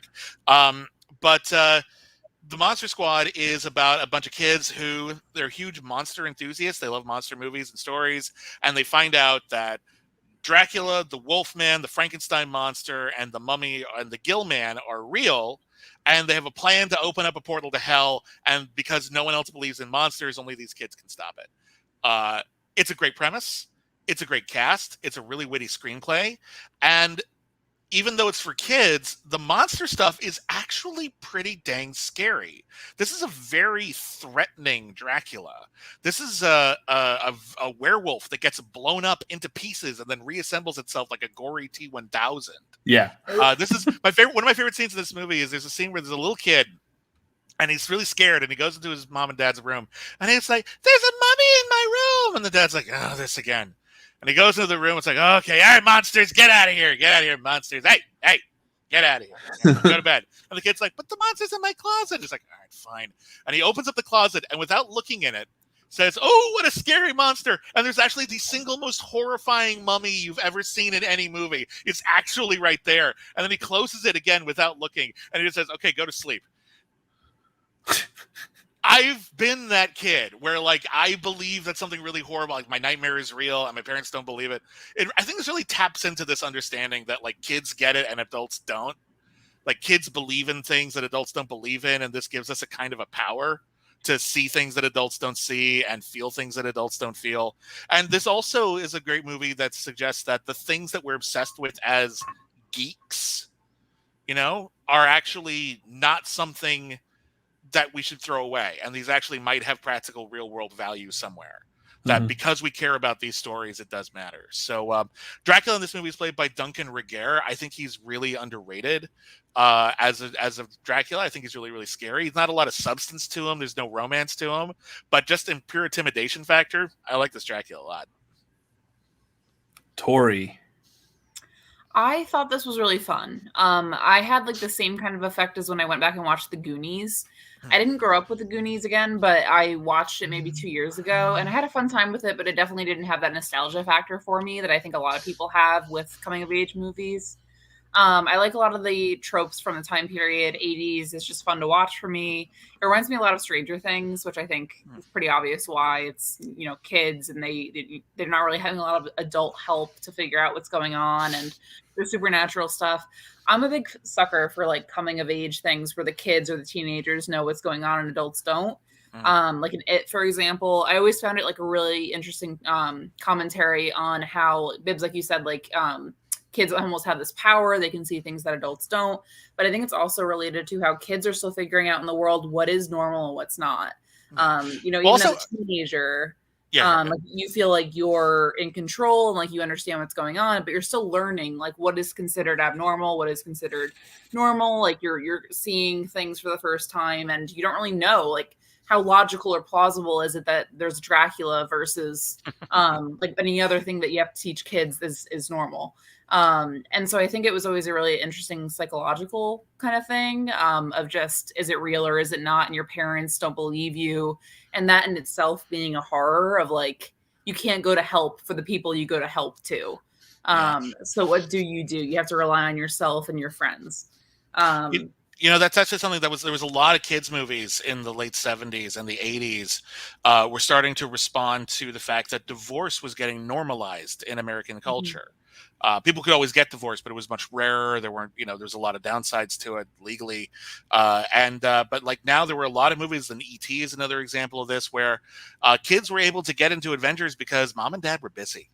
Yeah. Mom and dad in this movie are getting a divorce. They're clearly we don't really see a lot of it, but you watch it as an adult, you realize all the signs are there. Or in the case of E.T., single mother, she's working. The kids have a lot of free time to get into adventures. And so there's a bit of sadness in there, and I think this movie captures it well. Yeah, so I liked a lot of those tropes. I like a lot of coming of age movies for that reason. So for me to give it a ranking right now, it's a pretty solid C. Am and I'm curious what you two think. But I think it's fun. I think it's cute, and that's pretty much how I would describe it. I think I don't have the nostalgia factor in there, so I'd understand why it'd be higher for some people. Yeah. Like if you told me you wanted to give it a higher rating, it wouldn't surprise me. But it's just for me watching it and my enjoyment of it. It's a pretty solid C. Robert? So this is where it's going to get a little weird. I am the absolute like perfect age for this movie. Again, like born in the early 80s. By the time this movie came out, I was definitely like in the demographic that they were trying to shoot for people to watch this movie. The storyline would appeal to me perfectly. The one thing they didn't account for is at the time I was a kid that was in a household. We didn't watch evil stuff. So therefore I did not get to this movie until way later in life. And at the time I got to it, I had already seen movies of like kind of like what y'all are describing, the kids on adventures, parents are busy, divorce, whatever. I've seen other movies like that, like E.T., Stand By Me. There's a bunch of others I'm not recalling. Lucas. Yeah. I'm used to those kinds of movies that I feel like were much better than this one. And that is coming from someone who absolutely adores horror movies and horror movies that could appeal to younger people to like get them while they're young type of thing. Get indoctrinated into horror movies. And therefore this movie did not really appeal to me because I was already like desensitized what this movie should have done to me at the time it came out. It didn't have the opportunity to do that to me. So I feel like the ideas that this movie sets up have already been done much better in other movies I had seen. So this movie is not very high for me. I appreciate what it does. I get what it did. And I can look back on it going, had I watched this when it came out, I probably would have a higher opinion of it, but I'm probably going to have to agree with Tori. I would probably throw this into a C. Okay. So here's the deal. In no uncertain terms, this was a very formative movie for me. This was a movie like The Last Starfighter, which suggested that the things that I believe in as a child are real or matter. So for me, this was a very influential movie. Going back to it, I actually really like the movie a lot, and I think it holds up pretty dang well. I think the cast is good. I think the monster effects are really good. There's some good action in it. It's very witty. And I'm sorry, I don't know how you can beat Dracula with dynamite. Like, Dracula, It's not just Dracula. He's throwing dynamite at you now. How much worse could it get for us? We've got Dracula throwing dynamite. I also think that Tom Noonan is a very underappreciated Frankenstein monster in this film. He's a very, very sweet performance. Here's what I'm gonna like not fight you too hard on this though. Because as much as I love this movie, and I do, and I think there's some nostalgia for that, but I revisited a bunch of times, and there's a lot of movies that I revisited that don't hold up, and I'll freely admit, oh wait, this sucks now. This is not a great Dracula movie. I think there's a good Dracula in here, and I think Duncan Regehr is a very scary Dracula, like the scene where he's like snapping necks while approaching like a 5-year-old girl. Like there's something like really intimidating about her, about not her, him. She's a kid, but like, but he's really. There's a couple of like really underrated Draculas. I think Michael Nouri was a really underrated Dracula on the show called Cliffhangers. Bernard Behrens was a great, not Bernard Behrens, Geordie Johnson, was a great Dracula in this live action Dracula the series from the early 90s. And I think Duncan Regehr is in that group too. He cuts a fine figure, but the movie really isn't about Dracula. He really doesn't have a lot going on other than I am the leader of the monsters and I'm going to open a portal to hell. So I'm not going to fight you hard on this. I'm going to say it's a solid B based on this specific context, but I totally get it. You guys both gave it a C. That lowers it down to a C. I totally get it. I'm not going to fight you too hard on it. Yeah, I'm actually surprised like the chat's not blowing up on this because I know this is a very well beloved movie. Yeah, and again, it's not the movies. It's not really a problem with the film. It's just we're looking at the context of Dracula. Yeah, and this is kind of has different things on its mind. So though it's a noteworthy Dracula movie, it's not really the greatest Dracula movie. I think we can all agree on that. Yeah. Yeah. Moving on, we've got what is this? 1991? Is it 1991? 92. 1992. Okay. 1992's Bram Stoker's Dracula. Oh, I have such affection for this film. Directed by Francis Ford Coppola, starring Gary Oldman, Winona Ryder, Anthony Hopkins, Keanu Reeves. Just good lord. And look at who else is in this. You got Richard E. Grant is in this. Carrie Elwes is in this. Sadie Frost, Billy Campbell from The Rocketeer is in this. Monica Bellucci, before people knew who she was, is in this. And as Renfield, you've got one of the great musicians of the later part of the 20th century, Tom Waits. Oh, this yeah, is an yeah. incredible cast. And this is a sumptuous production. Like, this production is like, it's gorgeous. It won the Academy Award for Best Costume Design and Makeup and Sound Effects Editing. It's very rare for a horror movie to do well at the Academy Awards at all. And it's big. There's a lot of emphasis on practical effects. Like, CGI wasn't really common yet, but there isn't even a lot of animation in this. I think almost all the camera effects were done in camera, which is very rare.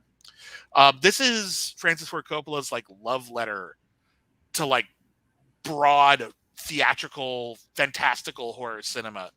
And there's a few minor things that hold it down. I think Keanu Reeves is a little out of his element here, but it almost fits the movie because he's such a dweeb.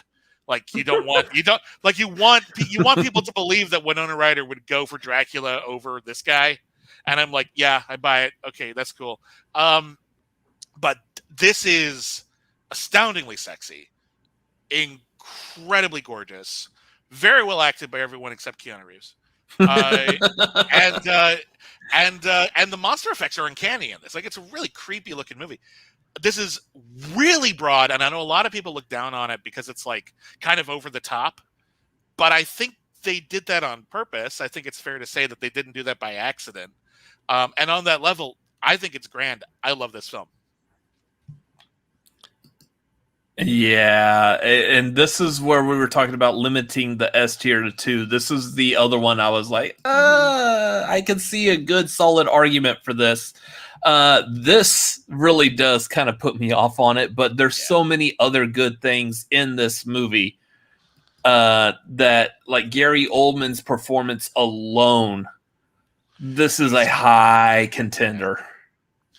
Yeah, this is definitely a competitor here. Tori. Yeah, that was the other one that I think I mentioned I was worried about. Was like, to me, again, it's like, I enjoyed the hell out of this movie. I thought the performances are great. I'm a Gary Oldman fan, so I'm a little biased. I thought he was fantastic. I thought it was weird, over the top, weird in a lovely way. And again, I love weird movies. Weird horror movies are always going to do it for me. I think it does a lot of the Dracula things right. I mean, it's hot, it's creepy, it's has like those quips in there. The cinematography is really cool. The makeup is great, the effects are great.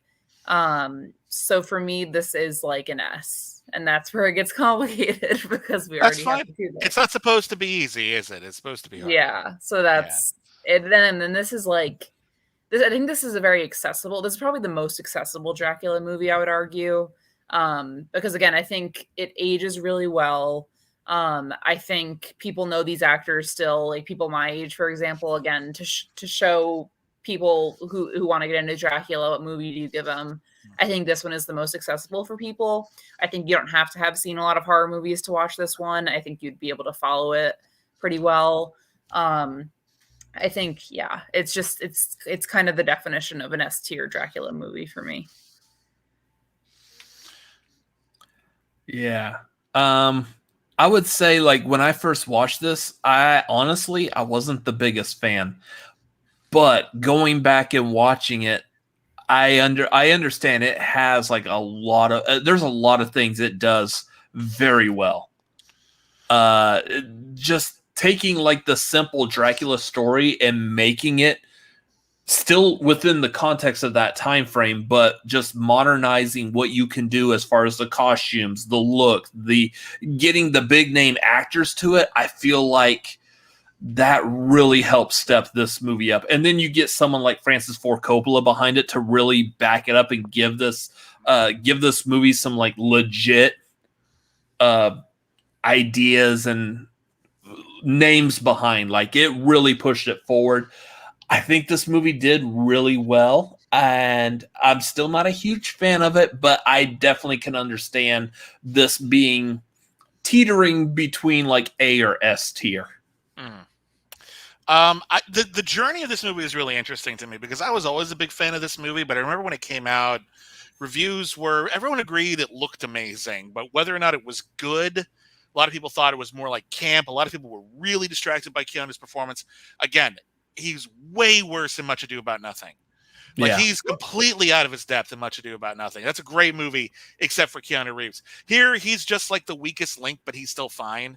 But I love that this movie has just never gone away and is constantly being rediscovered, and I think there's so much to appreciate about it. This is the other contender for S tier that we've got. I'm going to suggest that we leave it in S tier for now and then take a quick vote at the end just to see what makes it, because something's got to go. I get it, but we've clearly got our favorites, and I think this definitely belongs on the list for now. Mm-hmm. So I will stick it up there and make it like 3 in S tier, but one of them... Yeah. One of them's got to go, but we don't have to have that conversation yet. We can talk it out a bit more. Think it over. Mm-hmm. Yeah. This one's going to be a fun one to talk about. Dracula 2000 came out. What year did this movie come out? I'm not exactly sure. This movie literally came out. This movie literally was only produced because they thought of the title Dracula 2000, and then they rushed it into release so that they could have a Dracula 2000. This was a movie made that was a Dracula movie to appeal to the Scream audience. The poster looks like a Scream poster. You got a bunch of young, good-looking actors, and then you have some random guy we've never heard of playing Dracula. And I don't know if he's ever gone on to do anything else, but Gerard Butler, I think is how you pronounce it. Gerard Butler. He'll never be anyone popular. He was the Phantom of the Opera in that movie. Yeah, he was also the Phantom of the Opera in the Phantom of the Opera movie. Yeah, it's Gerard Butler back before anyone knew what we were going to do with Gerard Butler. Yeah. And then Garth McMurray is given movie that I was alive for. I was going to throw that out there. Wow. Garth McMurray's giving us the biggest argument for this movie. It also had vitamin C in it. Well, you can't really argue with that. This is another movie. And it's right there in the title. Much like Blackula, it's trying to be very contemporary. And there's I'm trying to remember. This is probably of all the ones we've done. This is the one that I haven't revisited it in a bit. But isn't there a scene that takes place in a Virgin Megastore or something, or a Tower Records? Yes, it really is. It really is very, very much of its time. And on that note, it's kind of fun. But it's also very stupid. It's a very stupid movie. And they add all of these weird things like, hey, have you ever wondered why Dracula is vulnerable to silver? And I'm like, no, because that's werewolves. And then they're like, well, it's because Dracula was Judas. And when he betrayed Jesus, he got silver. And now he feels kind of bad about it. And I'm like, the hell are you talking about? It's so weird and dumb. I enjoy watching this movie. I actually find the straight-to-video sequel, Dracula 2 Ascension, to be a cleverer thing of this, because the whole plot of that movie is a bunch of scientists have captured Dracula, and they're just performing experiments on him, and he's playing mind games on him like Hannibal Lecter. And that's actually kind of a neat film. And it makes this one look really dunderheaded by comparison. I don't hate it, but this is a stupid movie, and I can't give this one a high rating at all. Tori. Yeah, so I have a soft spot in my heart for late 2000s horror movies. I think, again, it's that's when I got into them. I think a lot of them just feel very quickly made. And so I think I just got used to seeing them every Friday night at 10 p.m. MTV would play a horror movie and starting in October and it would go into like January. And I remember like sitting and like watching like The House of Wax that came out in the late 2000s or something. There was the Friday the 13th, like the Saw movies. But there's like this weird period of time where I feel like in the early 2000s, late 90s, I feel like even the poster to me looks like it's like they're like trying to be 90s cool, but they're also trying to be innovative. And this movie falls into that for me. It's like they're trying to be Matrix-like, but also cool, but also like, I don't know. It just like falls into a really weird period of time for me. And yeah, it does feel rushed, like you said. So I'm not surprised that they made it to have the title in there. This just doesn't really make me think about anything. And when I say that, I mean, like, I love movies that just like make me think of an interesting idea or are creative in a way that I've never really thought about before. And this doesn't bring anything new to me. And so I wouldn't really watch it again. So for me, that's a D movie. Like a D movie, it's like I don't hate it. I just probably wouldn't go back and watch it. Like even if someone asked me to, I'd be like, I'm probably fine. So that's where it falls for me. It's not really anything that I thought about after I watched it. I kind of just forgot about it like an hour later. So. We're about to have some fun, y'all. Oh no! You like it? I love this movie. Oh no! Here's why. I love this movie for the simple fact, and I know Bibbs brought this up as like hokey and corny and just cheesy. I loved the explanation that Dracula was Judas Iscariot. Again, real quick, going back to what we were talking about as far as the Monster Squad. Y'all could probably piece this together without me actually saying it, but when the Monster Squad come out, again, I was in a household that wasn't allowed to watch stuff like that. So by the time I watched Dracula 2000 and they made the connection to Judas Iscariot, I was like, wait a minute. This actually, like, I felt like that kind of checks out a little. That makes a little bit of sense. Yeah. Like the whole idea of why was a real guy. Yeah, why Judas was punished and turned into Dracula. That is a really good idea. Is it? It's stupid. Okay, yes. Okay. But it's a good idea as far as a story that you could tell. I liked this movie because when I first saw it, I was the type of person that was impressionable to a movie that was in the same vein as Scream. I was just getting into horror movies at that time, and that's fantastic. So therefore, it's not going to get above Blackula. I really enjoyed this movie. It is one I've seen multiple times. It's one I haven't seen in a while, and I will probably watch it again pretty soon just because we're talking about it. I thought this movie was fun. I'm going to say this right now to Garth, who said they're still waiting for the sequel, Dracula 2001, A Space Bloodacy. That's a thing. It's called Dracula 3000. Mm-hmm. It stars Casper Van Dien and Coolio. It's not good. It's really not good. It's not even good, bad. It's not good. Cool. But I digress. Robert, you're entitled to your opinion. I don't hate this movie. I don't. It's too stupid for me to hate. It's not like ruining anything. It didn't have this like long-lasting legacy that we have to deal with, even though it stinks. It was clearly a flash in the pan, cash grab movie. Totally was. I have no animosity to that because it really didn't do anything like awful or hateful or anything like that. I wish it just feels like there's so much more they could have done. Like if you're gonna like do Dracula with like in the Scream era, could we have had a fun Dracula, like a funny Dracula, or like a Dracula with people who are self-aware about vampires? Like we had a few of those, but we didn't do one with Dracula. Why not? Let's do that. So this felt like more like because it felt so fat, so much of a cash grab, so forced and so rushed. It feels like a big missed opportunities for me. So I'm actually going to go with Tori on this. I think this is a D. There's no hate behind it. It's just not good. But what did you vote for, Robert? Where do you want this thing? I'll stick it in a D. I get that this movie is trash. It's just my kind of trash, and I'm okay with that. I will attest, though, forget the rest of the movie and just focus on like two things. Gerard Butler, fantastic Dracula. He's got that sexy, sensual look to him in early 2000s. Fantastic.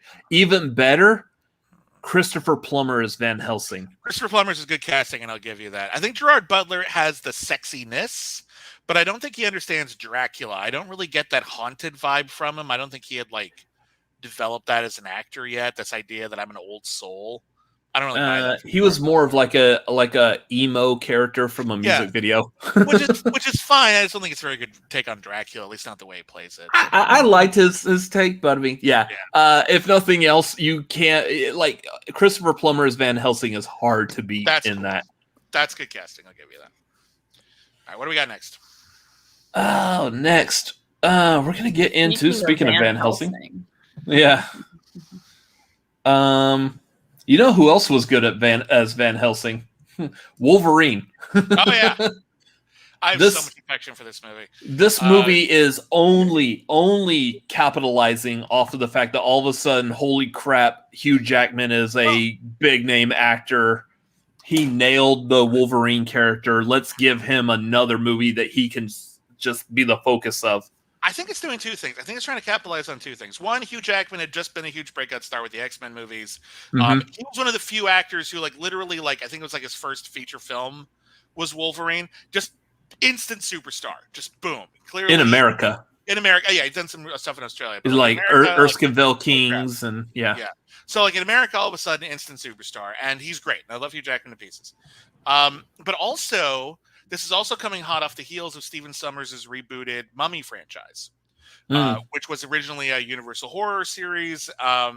Really, if you look at the original series, only the first one's any good. But he rebooted it in 1999 with Brendan Fraser and Rachel Weisz as more of a rollicking Indiana Jones monster adventure, and it was an unexpected smash hit. Mm-hmm. People loved it, led to a bunch of sequels, and Universal was like, well, we have all these other monsters.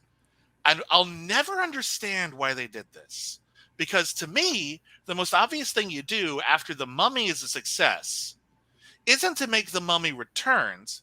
It's to take Brendan Fraser and Rachel Weisz and then have them meet Dracula. Yeah. That's the movie. That's what we want to see. We don't want to do mummies 4 times. What are you doing? Are you nuts? Like, have them meet Frankenstein. Have them meet all these cool monsters. What are you doing? But what they decided to do instead was they're going to take every other monster except the mummy, completely arbitrarily. And we're going to have them all be hunted by Van Helsing, who is working as like a monster fighting version of James Bond for the Vatican. And in this story, he meets Dracula for the first time. Dracula's who plays Dracula in this? Richard Roxburgh. Richard Roxburgh from Moulin Rouge. Mm-hmm. Richard Roxburgh has enlisted Dr. Frankenstein to make a Frankenstein monster so that he can use the Frankenstein monster's spark of life to help his dead girlfriends have babies because they can't because they're dead, but also they make a Frankenstein monster. And also he's the only thing that can kill a Dracula in this movie is a wolfman. So he keeps a wolfman in the basement just in case because he's smart like that.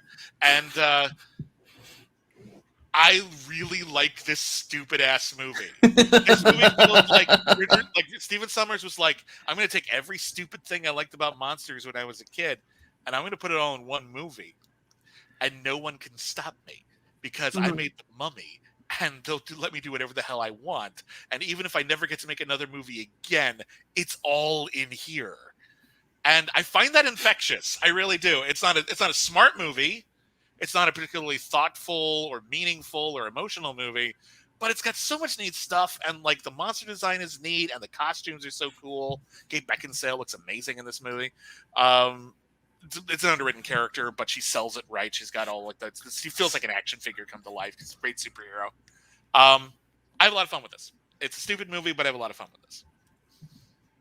I completely agree. I mean, this is, again, like getting into, I know I said late 2000s, but this really gets into what I like about late 2000s horror movies. I know it's 2004.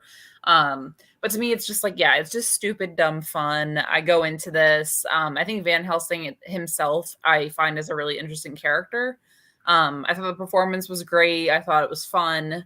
One thing I was gonna say. Oh, I thought the involvement of the church was just like kind of quirky, of having like the Vatican just like be there. I don't know, gave it like a weird vibe to me.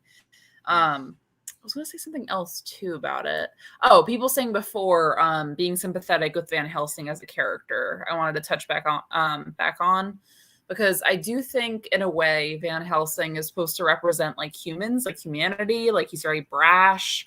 He wants this one thing and he's gonna try and do it no matter what. And he's very imposing as a character as well. And he's definitely not a perfect guy. Has a lot of problems. But I do understand the sympathy. I think you're supposed to be sympathetic to him a little bit. Like the way he's written, I think depends on the movie.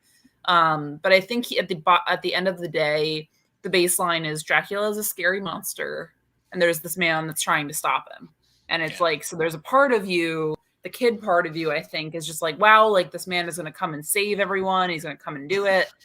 It gets more complicated than that, obviously, with like the nuances of the different storylines he's involved in. But I understand at the bottom line of being sympathetic for someone who's trying to stop this negative force. So I would say for this movie, I didn't love it as much as like the other ones we'd mentioned. So this is more of like a beloved C movie to me, where I can admit it's not perfect, but this is what I really like in a horror movie. It has a lot of things that I just have fun with, but I can also admit it's not, fantastic in terms of quality. Wasn't this PG-13? I think it was, yeah.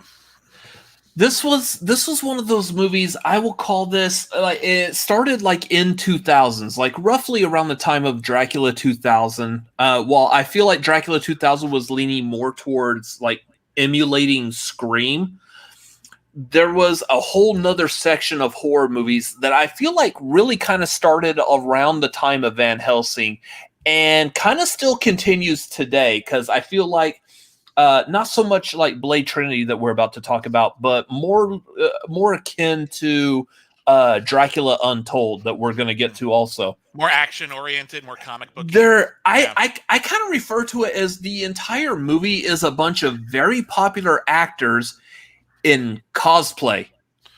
That's what I feel like. Everything is in cosplay and they're acting on a green screen the entire time. That's what I feel like these kind of like Van Helsing and speaking of Kate Beckinsale, Underworld kind of feels like that also.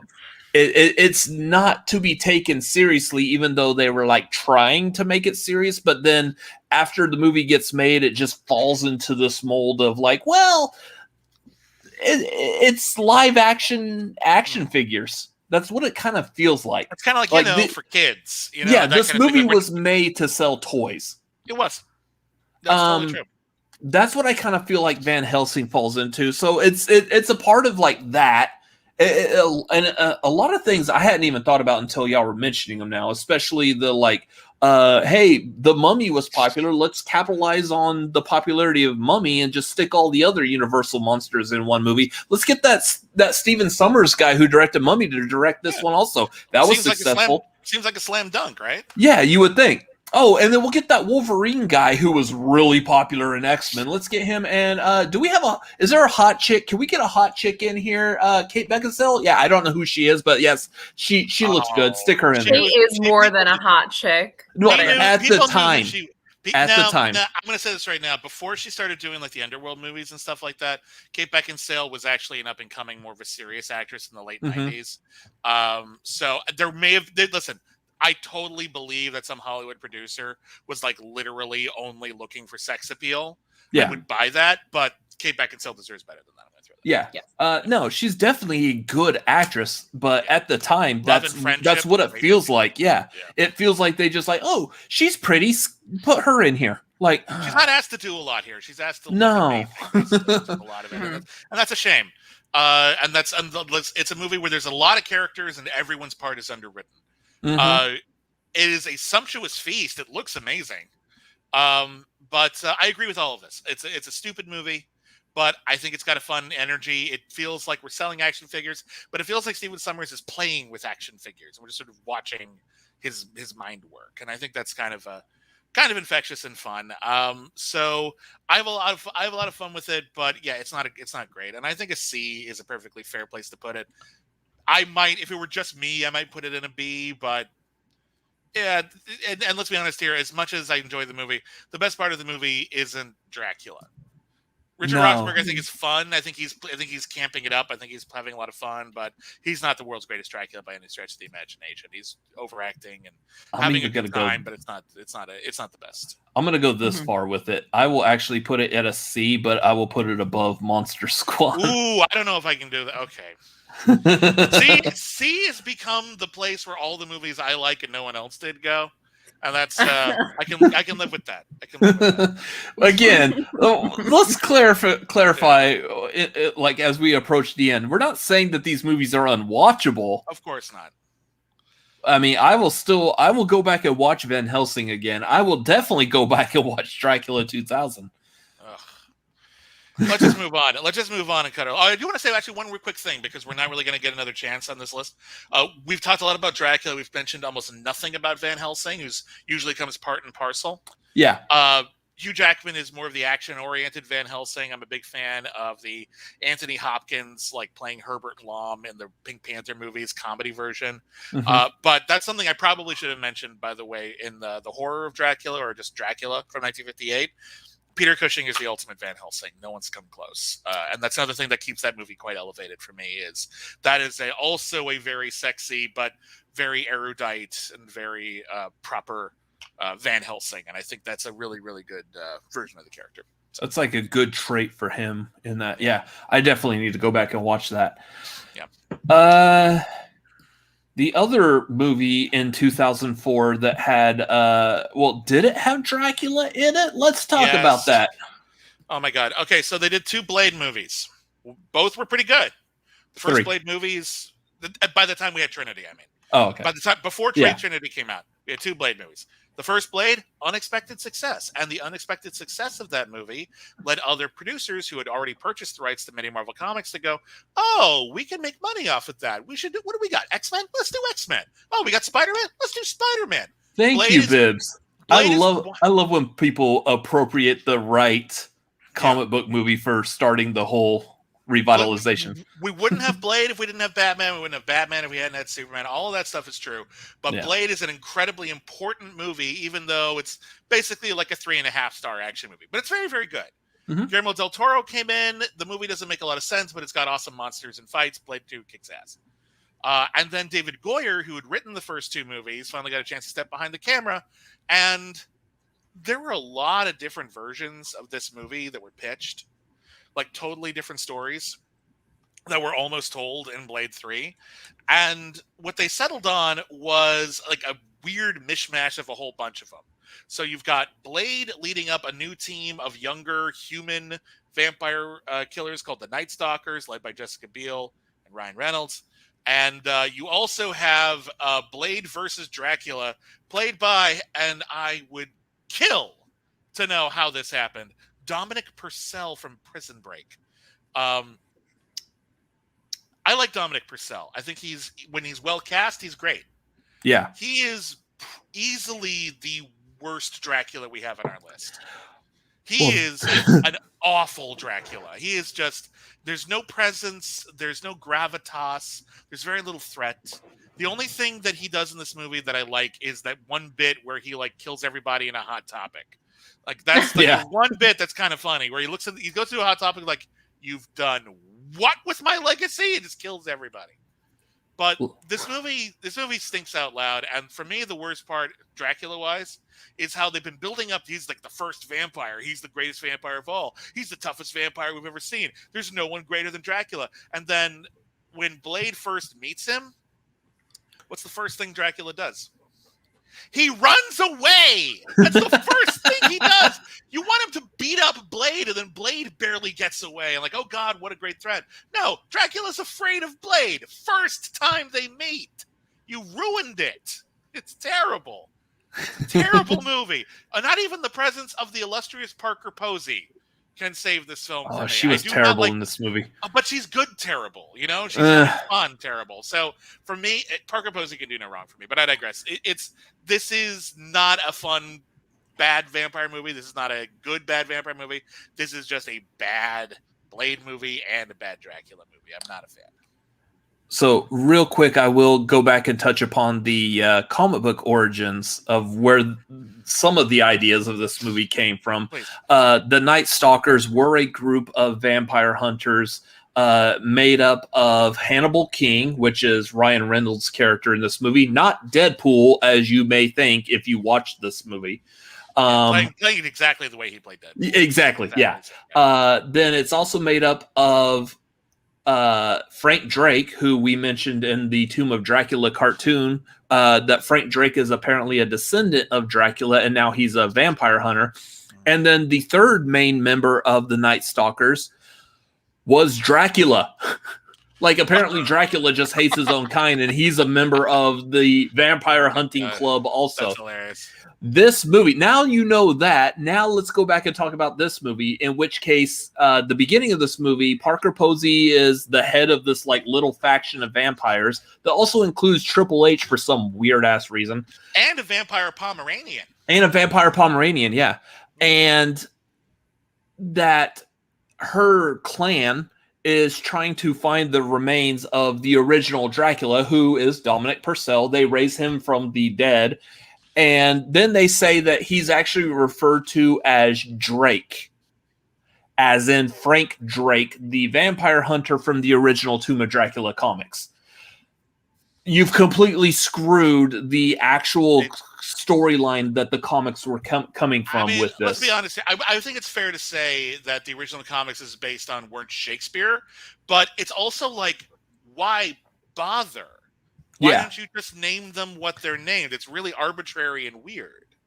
Mm-hmm. Yeah. You know, I don't mind you changing stuff. Change stuff all you want if it's good.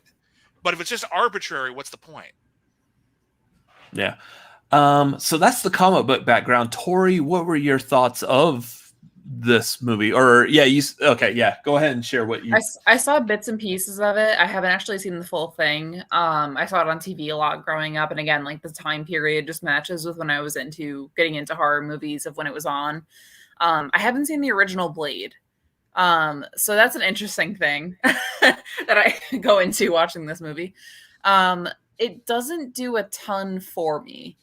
I didn't really have a lot of fun with it. Ryan Reynolds, for me, during the late 2000s, or like, was Amityville Horror in the late 2000s the one he's in? Mid to late 2000s, yeah.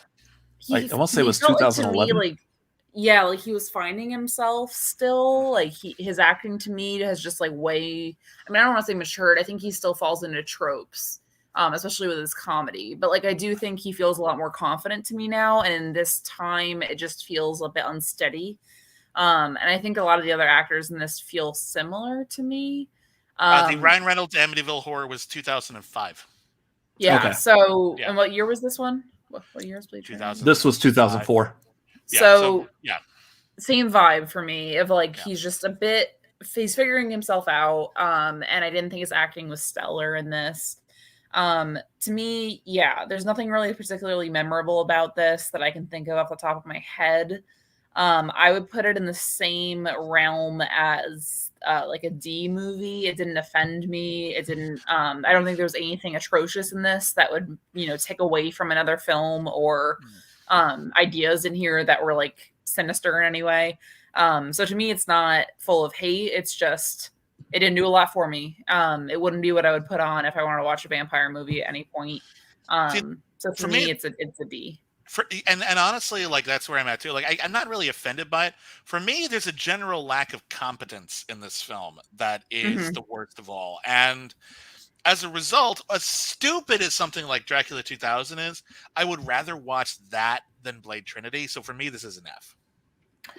I don't want to see this one again. I don't need to. I'm not going to get anything out of it. I've seen it 2 or 3 times already for work-related purposes. I'm done with it. Mm-hmm. I like the fact that in the third Blade movie, they did bring in the Night Stalkers. So the idea is better than the execution in this case. I love the idea of Jessica Biel as Abigail Whistler. That was fantastic. The Whistler character was made up for the original Blade movie, and before the Blade movie came out, they quickly they put him in the Spider-Man cartoon in the 90s as well. Oh yeah, I remember that. Not looking anything like Chris Christopherson, but still.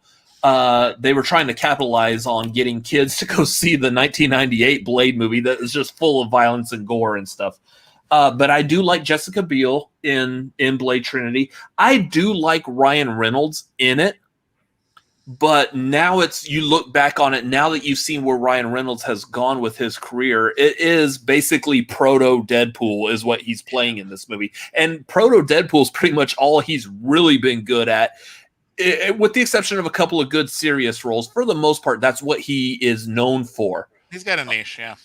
Yeah. That being said, we're talking about movies and the focus on Dracula, or in this case, Drake.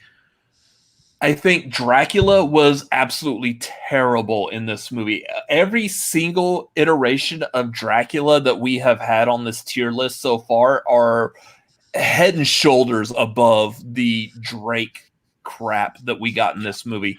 I like Blade Trinity.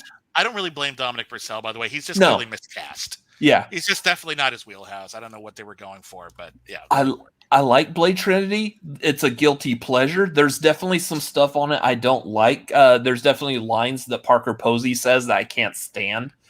There's cringe-worthy parts of this movie. I have rewatched it multiple times. I will still probably rewatch it multiple times. But in the terms of what we're ranking here, this movie's going to go straight to F. Ooh. Okay. I'm fine with that. Gotta have at least one. Yeah. Well, I guess we don't, but like we will. Because this is it. Yeah, that's how it works. Yeah. Dracula Untold. Oh, by the way, those of y'all watching, so we're about done with this. We're going to rank this one, go back over our thoughts, and then stick around because I've got like a little quick preview of what's coming up next week on the Marquee. So stick around for that. Very exciting. Dracula Untold. This movie came out in 2014. This is a great vehicle for Luke Evans. Well, that was the idea. Yeah, like you could tell this was set up to be a franchise. This is just like Van Helsing. This is a Universal film, and Universal Marvel had just started to really make waves with their interconnected universe, and Universal realized, wait a minute, we did that first, and they did. Tried. You're right. Yeah. In the 1930s, Universal had an entire series of monsters: Dracula, the Wolfman's 1940s, but Dracula, the Wolfman, the Mummy, the Invisible Man.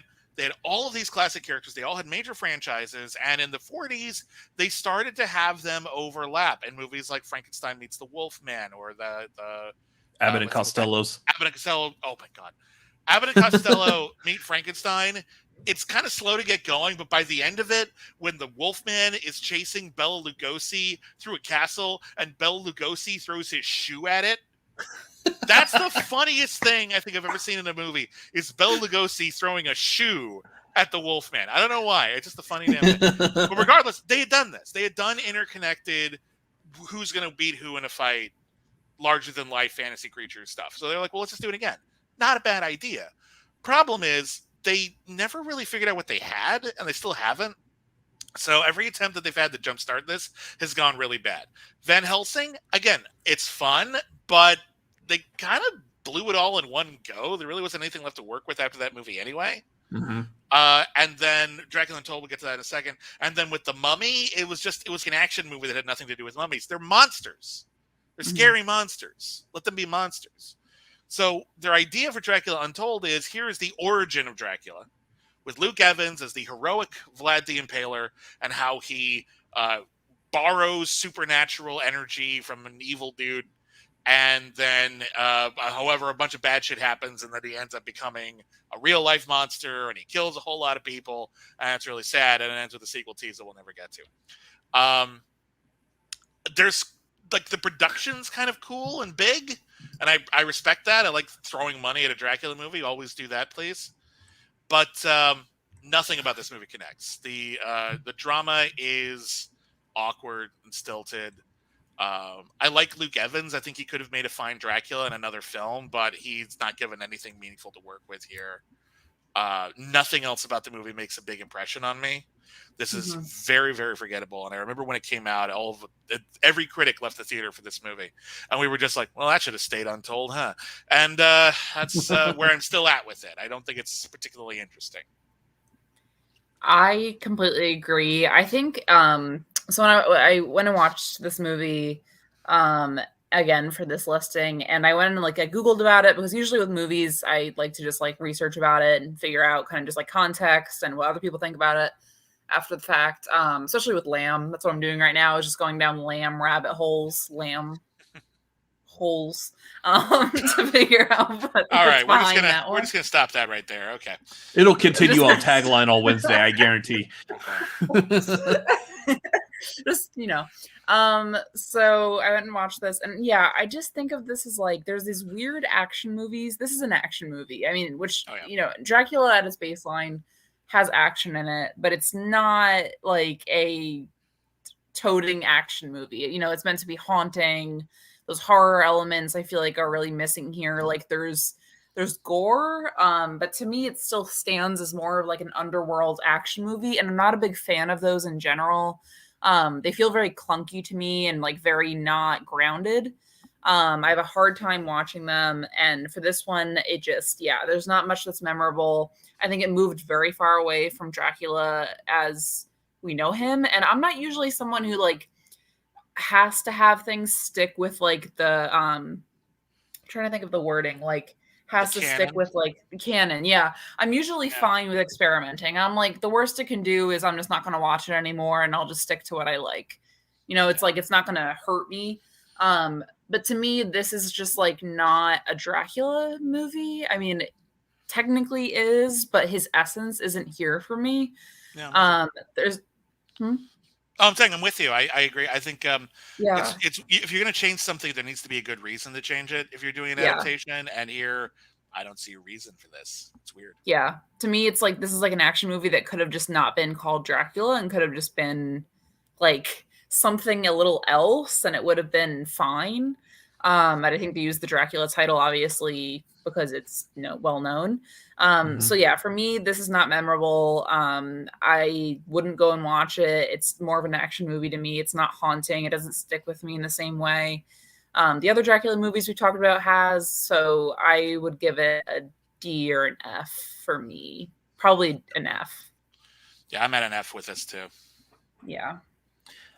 So my thoughts. This was I thought it was a decent movie to watch. You want to watch a movie? Here's a movie. Put a movie on. Watch a movie. That's what I thought of it. Bar, Robert. It's a movie. Congratulations! You opened up a dictionary and defined the word movie. Read the. It is a movie. I like what it sets up. Kind of going back to Dracula 2000, in that I was more interested in the origin of what it was setting up more than what followed afterwards. I like the fact that they did focus on him being Vlad the Impaler, a part of this army. That I liked. But there's nothing about this after he becomes a vampire or whatever it was. There's nothing about that screams Dracula. He's a passionate man who's just fighting for his wife and his child. That's not Dracula. I have no, even after, okay, spoiler, whatever. Even after the wife and child are out of the picture, he still doesn't really convey the look or feeling of Dracula. What I would have actually liked is thinking that maybe the actual Dracula was what's his face back in the cave, Charles Dance's character. Yeah. That I want to know what happened to him. He'd have been a great Dracula. Yeah. What happened to that guy? That was apparently all I know is there was a lot of reshoots about that character, so I have no idea what the hell they were thinking with that. I think it's also worth noting that Dracula Untold isn't just the monster reboot.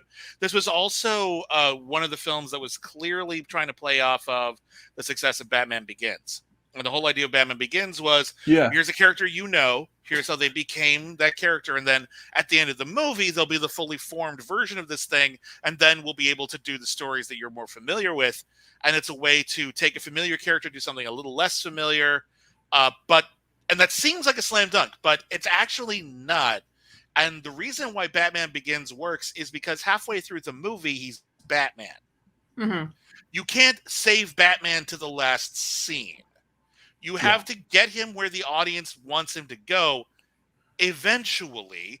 And if you save it all for like the next movie, like all of it, people get pissed. This happened also with Gem and the Holograms, which a movie I like, but they made that same mistake where, because the movie was all about how these characters would become what the cartoon series of Gem and the Holograms popularized, because they didn't have the budget to do the real version. People completely disregard it as, oh, that's not the Gem I want. And it's like, yeah, but if you watch the movie, the whole thing is, this is how they got there, and then the next movie is that, and because you didn't go see this one, we'll never get that movie. And there's Sounds this like horrible the, irony. Yeah. Sounds like the Mortal Kombat movie we got this year also. Yeah, exactly. Like, we never even got to Mortal Kombat. What the hell? Yeah. Kesha was gonna play Pizzazz. Do you realize what we missed? Kesha was going to be Pizzazz in Gem and the Holograms too, and we never get that. And why? Because they screwed up. They didn't tell people, like, this is what it is. And here, with this whole Dracula Untold bit, it's just generic medieval supernatural action movie that doesn't have anything to do with what people want from Dracula. Like, you know why I like Jurassic World? This is my theory anyway. Why I like Jurassic World was this huge hit that, like, Jurassic Park 3 wasn't? Jurassic World took place at the park. That's what we wanted to see, the park. Hey, what if the park was open? That's what we want. That's like this sort of the nugget of the idea here. That's what we would want to go to Jurassic Park, wouldn't we? When you take a character like Dracula and you make a decidedly un-Dracula thing out of it, what's the point of making it Dracula? Yeah. So nobody wanted to go anyway, and on top of it, it's not good. So It's funny that you said Batman Begins, because if you look at this poster, look at the poster. it looks like even the tower behind him is like the Batman ears. Yeah. They know Like- what they're doing. They're totally doing that on purpose. Yeah. What year was Batman Begins? 5. Oh, That that was 2005. that was I was well. thinking Dark Knight. You're right. 2000. Dark Knight was 2008. Yeah, Yes, that was well I before this. never Yeah. really stayed. Yeah. Here's the thing: this movie was watchable? Like, at no point while watching this movie was I like trying to fall asleep or anything. It was I like watchable. Your reviews are that it's a movie and it's watchable. Wow. Give it the Oscar now. I am. You can I'll be watch honest. it.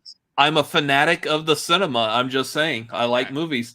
Well, But yeah, other than like kind of a cool idea on the origin, but like after you have hit the origin, you did nothing with it. You just did the very standard, I'm a hero trope. I've learned because of my past, and now I'm going to be awesome. You're Barney from How I Met Your Mother, only with like vampire powers. But like not even this is a movie that's watchable. I forgot the whole quote, but yes. Yeah. Put that on the poster. Yeah, I mean, it's Cinefanatics. This movie's watchable. I understand. Like, this movie, I feel like falls flat. It had a great idea. It started off with kind of a cool idea, and then just crapped the bed and didn't go anywhere. It didn't have enough Judas for you. It didn't have enough Judas. Yeah, I like the origin. I like the Vlad the Impaler part of it, but making him more sympathetic, in which that all of this stuff happened to him because he's just trying to defend his wife and his kid. He's just too good, man. Yeah, he's a superhero. He's not a Dracula. Yeah, that's the thing. That trying to make all like the Universal monsters into superheroes, they're not. They're misunderstood creatures. They do horrible. They make bad mistakes. They want love. They want understanding, but they do horrible things to get it. They are villains, but the fact that they're sympathetic is why we love them, despite the fact that they're villains. Take away the villain thing, you've made them not them anymore. Yeah. So, yeah, it just misses it. So where's it going, guys? I put it in an F. F. I think it's below or above Blade? Would you rather watch Blade Oh. Trinity or Dracula Untold? Oh Jesus! Why would you? Why would you make me make this choice? You know what? I wash my hands. Tori, you get to choose. I would put Untold at the bottom. Okay. Yeah, I just think the essence of Dracula is completely gone. I mean, Braid Trinity. We talked about like the Drake thing is weird, but I think Blade Trinity. I think it just has more interesting. It has more potential than it has the Dracula. Hot Topic scene, so I'll give it a slight edge. Is what puts it in. I'll give it a slight edge. Yeah. Okay. And fine. Jessica Biel is Abigail Whistler. Yeah. Yes. Whatever. Yeah. She's fine, but there's no bonus points for it. Yeah. All right, so here what have we got here? Here's where we're at. So we need to fix this little problem that we Okay. have with the S tier. Well, let's go up. Let's work our way up for a minute. So at our F tier, we've got Blade Trinity and Dracula Untold. I think we're all fine with that. Mm-hmm. At our D tier, we got Dracula 2000. It's bad, but none of us hate it. Okay. Yeah. Our C tier is goofy ensemble monster movies that happen to have Dracula in them. I like how those are both essentially the same movies of two different time periods. They're both kind of fun films, but neither of them are good Dracula movies. So they're both Dracula leading the other Universal monsters. Yeah. B feels a little off to me because I feel like Horror Dracula probably should be an A, but whatever. But we got Sovereign of the Damned and Blackula at B, and then Horror Dracula just doesn't look like it belongs there at all. Mm-hmm. We've got these two weird ass takes on Dracula, and then this one classic version. Here's the thing: Horror Dracula, like wherever you want to see, you're the only one of the three of us that have seen it. Okay, you know what? So. I'm going to throw it out there. I'm going to use my veto here. A is looking pretty anemic. I'm going to put it at the bottom of A. Okay. Put it at the bottom. And whatever we knock down, that also goes on top of Horror of Dracula. It goes on the bottom of A. So put it on A. I think it's earned it. And then A also has the 1931 Dracula. I think we can all agree it's historically significant, but a little stodgy. Mm-hmm. And now we've got Nosferatu, Dracula with Frank Langella, and Bram Stoker's Dracula. And for I think the arguments for and against, and correct me if I'm wrong here, Nosferatu is a great movie, but it's technically not Dracula, so one can make that argument, even though it technically is. Frank Langella is a really sumptuous, excellent version of Dracula that's kind of unassailable. Makes a couple of weird adaptation choices, but nothing ruins it. And Francis Ford Coppola's is this incredibly lavish, gorgeous, sexual, visual effects driven, epic Dracula that Keanu Reeves is not very good in. Mm-hmm. So I think there's an argument to be made that any of those could be dropped down to the top of A. And I'm kind of curious what everyone's vote goes to. So if everyone had to drop one, what would you drop? I would actually recommend let's keep Nosferatu there. Okay. And let's vote between the other two Draculas. Yeah. Okay, that's fair. All right. I will vote for the Frank Langella To keep or to drop? to keep in S. Okay, Tori, what are you voting? I'm leaning that way as well, only because of like the Keanu Reeves performance, and then that's like really like nitpicking, but Well, we have to come up with some reason to drop it. yeah. So for me, I would say the Keanu Reeves, and just in terms of comparing them to the other two we have there, I do think the other two are just better representations of Dracula at heart. Mm-hmm. And it's hard, but I would agree with Robert and say to drop. I think a lot of people would say Bram Stoker's Dracula is probably the more popular of the two choices, but I'm an agent of chaos and I vote for Frank Langella as well. I'm glad we actually all agreed on it. Because I'm glad we got to raise some awareness of this movie because it just doesn't get talked about enough. It's great.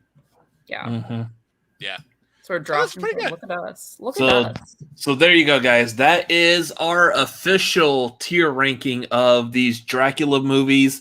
Pending that I really want to go and watch the Hammer Horror one now. Yeah. I need to go watch the hamburger one for sure. The hamburger one. The Hammer Horror and the Hamburger Horror. Those are the two. That's your double feature right there. Yeah. Anyways, so yeah, that's our ranking of it. And I know I dropped the ball last week. I was trying to get a screenshot so I could post it. I will grab a screenshot and I will post this probably tomorrow on social media. Like, this is our selection of Dracula movies. Again, like, for the most part, other than maybe Dracula Untold, the rest of these are all like very like, we highly recommend watch these movies. Yeah, okay, watch Dracula Untold so you understand why we put it so low. But I feel like most of these movies, they do have some positive things to offer to it. So this isn't like a tier ranking in regards to like you should skip Blade Trinity and Dracula Untold. Just keep your mind open when watching them. Look. Whether or not we like them, you're welcome to watch every single movie. Criticism is not meant to end discussion; it's meant to start it, and that's where it boils down to. If you lose interest in something because someone whose opinion you trust isn't really into it, and you have to choose how to spend your time and your money, and you decide to watch something else instead, that's reasonable. But no, if you want to see a movie we said sucked, see it. Let us know if we're wrong. If we're totally wrong and we totally missed the point of Dracula Untold and you think it's a 4-star masterpiece or even just a 3-star pretty good film, please let us know. I would love to hear from you. I've changed my mind about things a lot when people, raise my awareness or change my perspective or show me something I didn't know was there. It's happened. So I'm always open to a discussion about it. I'm very, very curious in that case. But if we ever talked about any Dracula movies that you didn't know about or weren't interested in before and we love them, I hope you check them out because we think these are neat. These movies are neat. Yeah, I loved having the chance to visit these. Like I said, I watched a lot of them that I never seen before, and I definitely really loved being able to do that. And it's cool to just see like different takes on the same character. At the end of the day, like it's like a basic idea, I guess, but it's just so interesting to me that you take one character and we have all these different versions on different rankings and different energies and vibes and years, and it's through decades, and like it's so rare to see a character be able to be featured so often through so many decades and so many contexts. I think that's really cool to be able to just see all of the changes and choices that people make with him. Yeah. So that being said, before we get to plugs, I do want to highlight next week. So let's take that off. Next week, same time next week, we will be doing the Marquee again, where we'll be ranking some more horror movies. Next week, we will be, God, that's a mouthful. We will be tackling another franchise and organizing the movies of that franchise. Next week will be the franchise of Saw. And I know Mr. Bibbiani over here has a little connection to it, given that Hello Zepp was his entrance music for many years on the Movie Trivia Schmodown. Honestly, good luck telling some of those movies apart because they all bleed in together in a really weird way. So, I was talking about 2000s horror movies. Saw has a weird place in my heart that it'll always be there. Saw was actually one of my first horror movies. So I'll talk about it more next week, but just as a promo, like I snuck in to see Saw 6 in 2009, I believe. Instead of seeing I was 11 and I think we were there to see some other movie I wasn't interested in, and I was like a rowdy kid at that point, and I went across the theater into the one that was just across, and it was Saw 6, and I saw it and I just like fell in love with, I don't know, it was just weird, and like the ideas in it I'd never thought of before, and I just ended up going to Blockbuster and renting Saw 1 through 5 and watching all of them. So I have takes for them. I know that a lot of them are stupid, but I think that they're fun. So. I just rewatched for the first time in many years The Abominable Dr. Phibes starring Vincent Price, and it wasn't until I saw that movie again and I was like, wait a minute.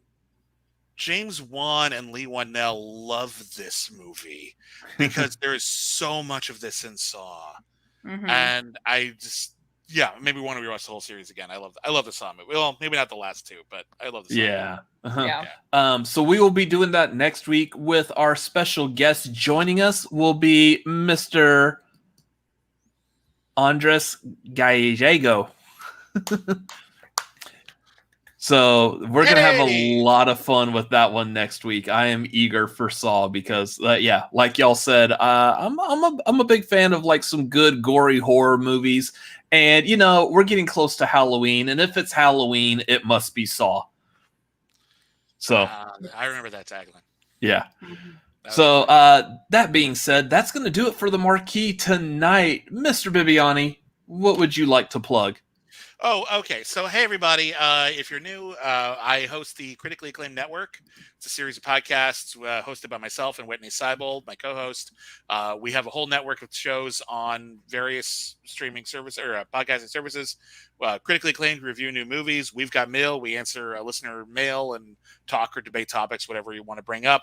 Critically Reclaimed, where we watch older movies on streaming services as selected by our patrons, and Cancel Too Soon, where we review TV shows that lasted only one season or less.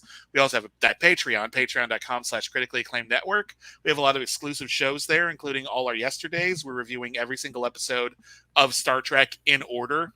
And we just we're about halfway through the first season of Next Generation. We've already done the original series, the animated series, first 4 movies. We have a show called Only the Best, where we review every single Best Picture nominee in history in order. We have a show called Holy Batman with a W, entirely Batman. We're reviewing every single episode of the 1960s Batman. We do commentary tracks. We do hangouts with our patrons. You can vote for future episodes of things. It's a lot. So that's patreon.com/critically acclaimed network. And of course, I also sell soaps with my partner, M. Lapis da Silva. I mentioned at the top of the show, but just in case you forgot, Salt Cat Soap. We're on social media at Salt Cat Soap, all one word. And of course, we're on Etsy. We have an Etsy store. You can find the link on our social media. And we have a lot of seasonal soaps, but we also have a lot of just classy soaps for any and all occasions. They make great gifts. Thank you, everybody who has already purchased some. The reviews have been great. And that means a lot to us. So I'm glad people are enjoying the soaps. I love Star Trek, so I may have to check out that show you're doing. Oh, thank you. Yes. Yeah. Tori, other than being a part of the Cinefanatics, what else would you like to plug? I have Twitter, ToriXRose, and Instagram. You can follow me there. I'll be watching the Dracula movies, probably that I haven't seen, probably all of them. But definitely the hamburger one. And I'll be doing a little Twitter review. I'll post about it just so you can see my take on it. Yeah, and besides that, I'm on Tagline every Wednesday on Cinefanatics and Saturday every night on the Marquee. So yeah, follow me. Yeah. As for let's see. As for myself, you can follow me at Robert Adams MLP, Twitter, Instagram, and Letterboxd. I've crossed 2,000 movies watched on Letterboxd. Now we start the countdown to 3,000. So, yeah, got a long way to go, but that's where we're at. Make sure you follow Cinefanatics on patreon.com. We've got good stuff coming up again. We have the movie trivia hangout night that's going to be coming up on the 15th. For some reason, there's some movie trivia thing that both me and my brother are a part of, and we both have a match coming up pretty soon. If you are not familiar with that, check out the First Class League over on the Schmodown's YouTube channel or on Twitch. There is a big, huge match coming up. It's going to be a lot of fun. You're going to want to be a part of that. Hop on the patreon.com/Cinefanatics at the Maverick tier to be able to be a part of that. Other watch-alongs, $1 gets you Discord access, building a movie-loving community over there. Almost said Muppet-loving, and we do love Muppets, but we want to build a movie-loving community over on the Discord. So $1 on the Patreon gets you that. It's just $1. You can do that. Come on. Otherwise, you can follow us at Cinefanatics MLP on Twitter and Instagram. And I believe that's about it. Woo! Yes, thank you, Bibbiani, for coming on. This was so much fun. Yeah. This has been a delight. Thank you. Yes, a big, huge honor doing this with Mr. William Bibbiani. So thank you, sir, for being a part of this. Do you have, if you want to share on air, do you have any other kind of series or subject that you think we should rank that maybe we call you back for later on? Sure. Aliens. Like the whole franchise? I'd love to do that. Oh, the Alien franchise would be so much fun. Yes. We could also do just movies about aliens, movies like horror. I mean, if you want to do horror related, I could definitely focus on that. But I'm always done. We did a whole podcast about the Air Bud movies. That was a treat. That was those fun. are my childhood. All the Step Up movies. I'm a huge fan. Oh yeah. So those are some of my definite jam. I'd love to revisit those. But yeah, horror wise, you can do something big or small. Honestly, I'm cool with whatever. If it's something I haven't seen and I can make the time, I will happily like watch a whole damn franchise just for one podcast, just because I love movies and I love talking about them. And thank you so much for the opportunity to talk about some movies that I don't get to talk about enough. So this was a real treat for me, and it was an honor to be here with you, Robert. Always a pleasure seeing you. And Tori, it's a wonderful meeting you. And I hope we get to do more things together in the future. That would make me really happy. Yeah. And as Chris, the missing cinefanatic tonight, is saying, as this show continues to grow, we will start expanding outside of horror. It's October. It's spooky season. Let's do horror movies. That's what we're doing. Yeah. So that is the show for tonight. Thank y'all in the chat for watching. Thank you for your comments and your participation. We very much appreciate it. Make sure you like this episode. Make sure you subscribe and follow the Cinefanatics across everything you can find us at. And we will see y'all later. Yeah. Good night. Night.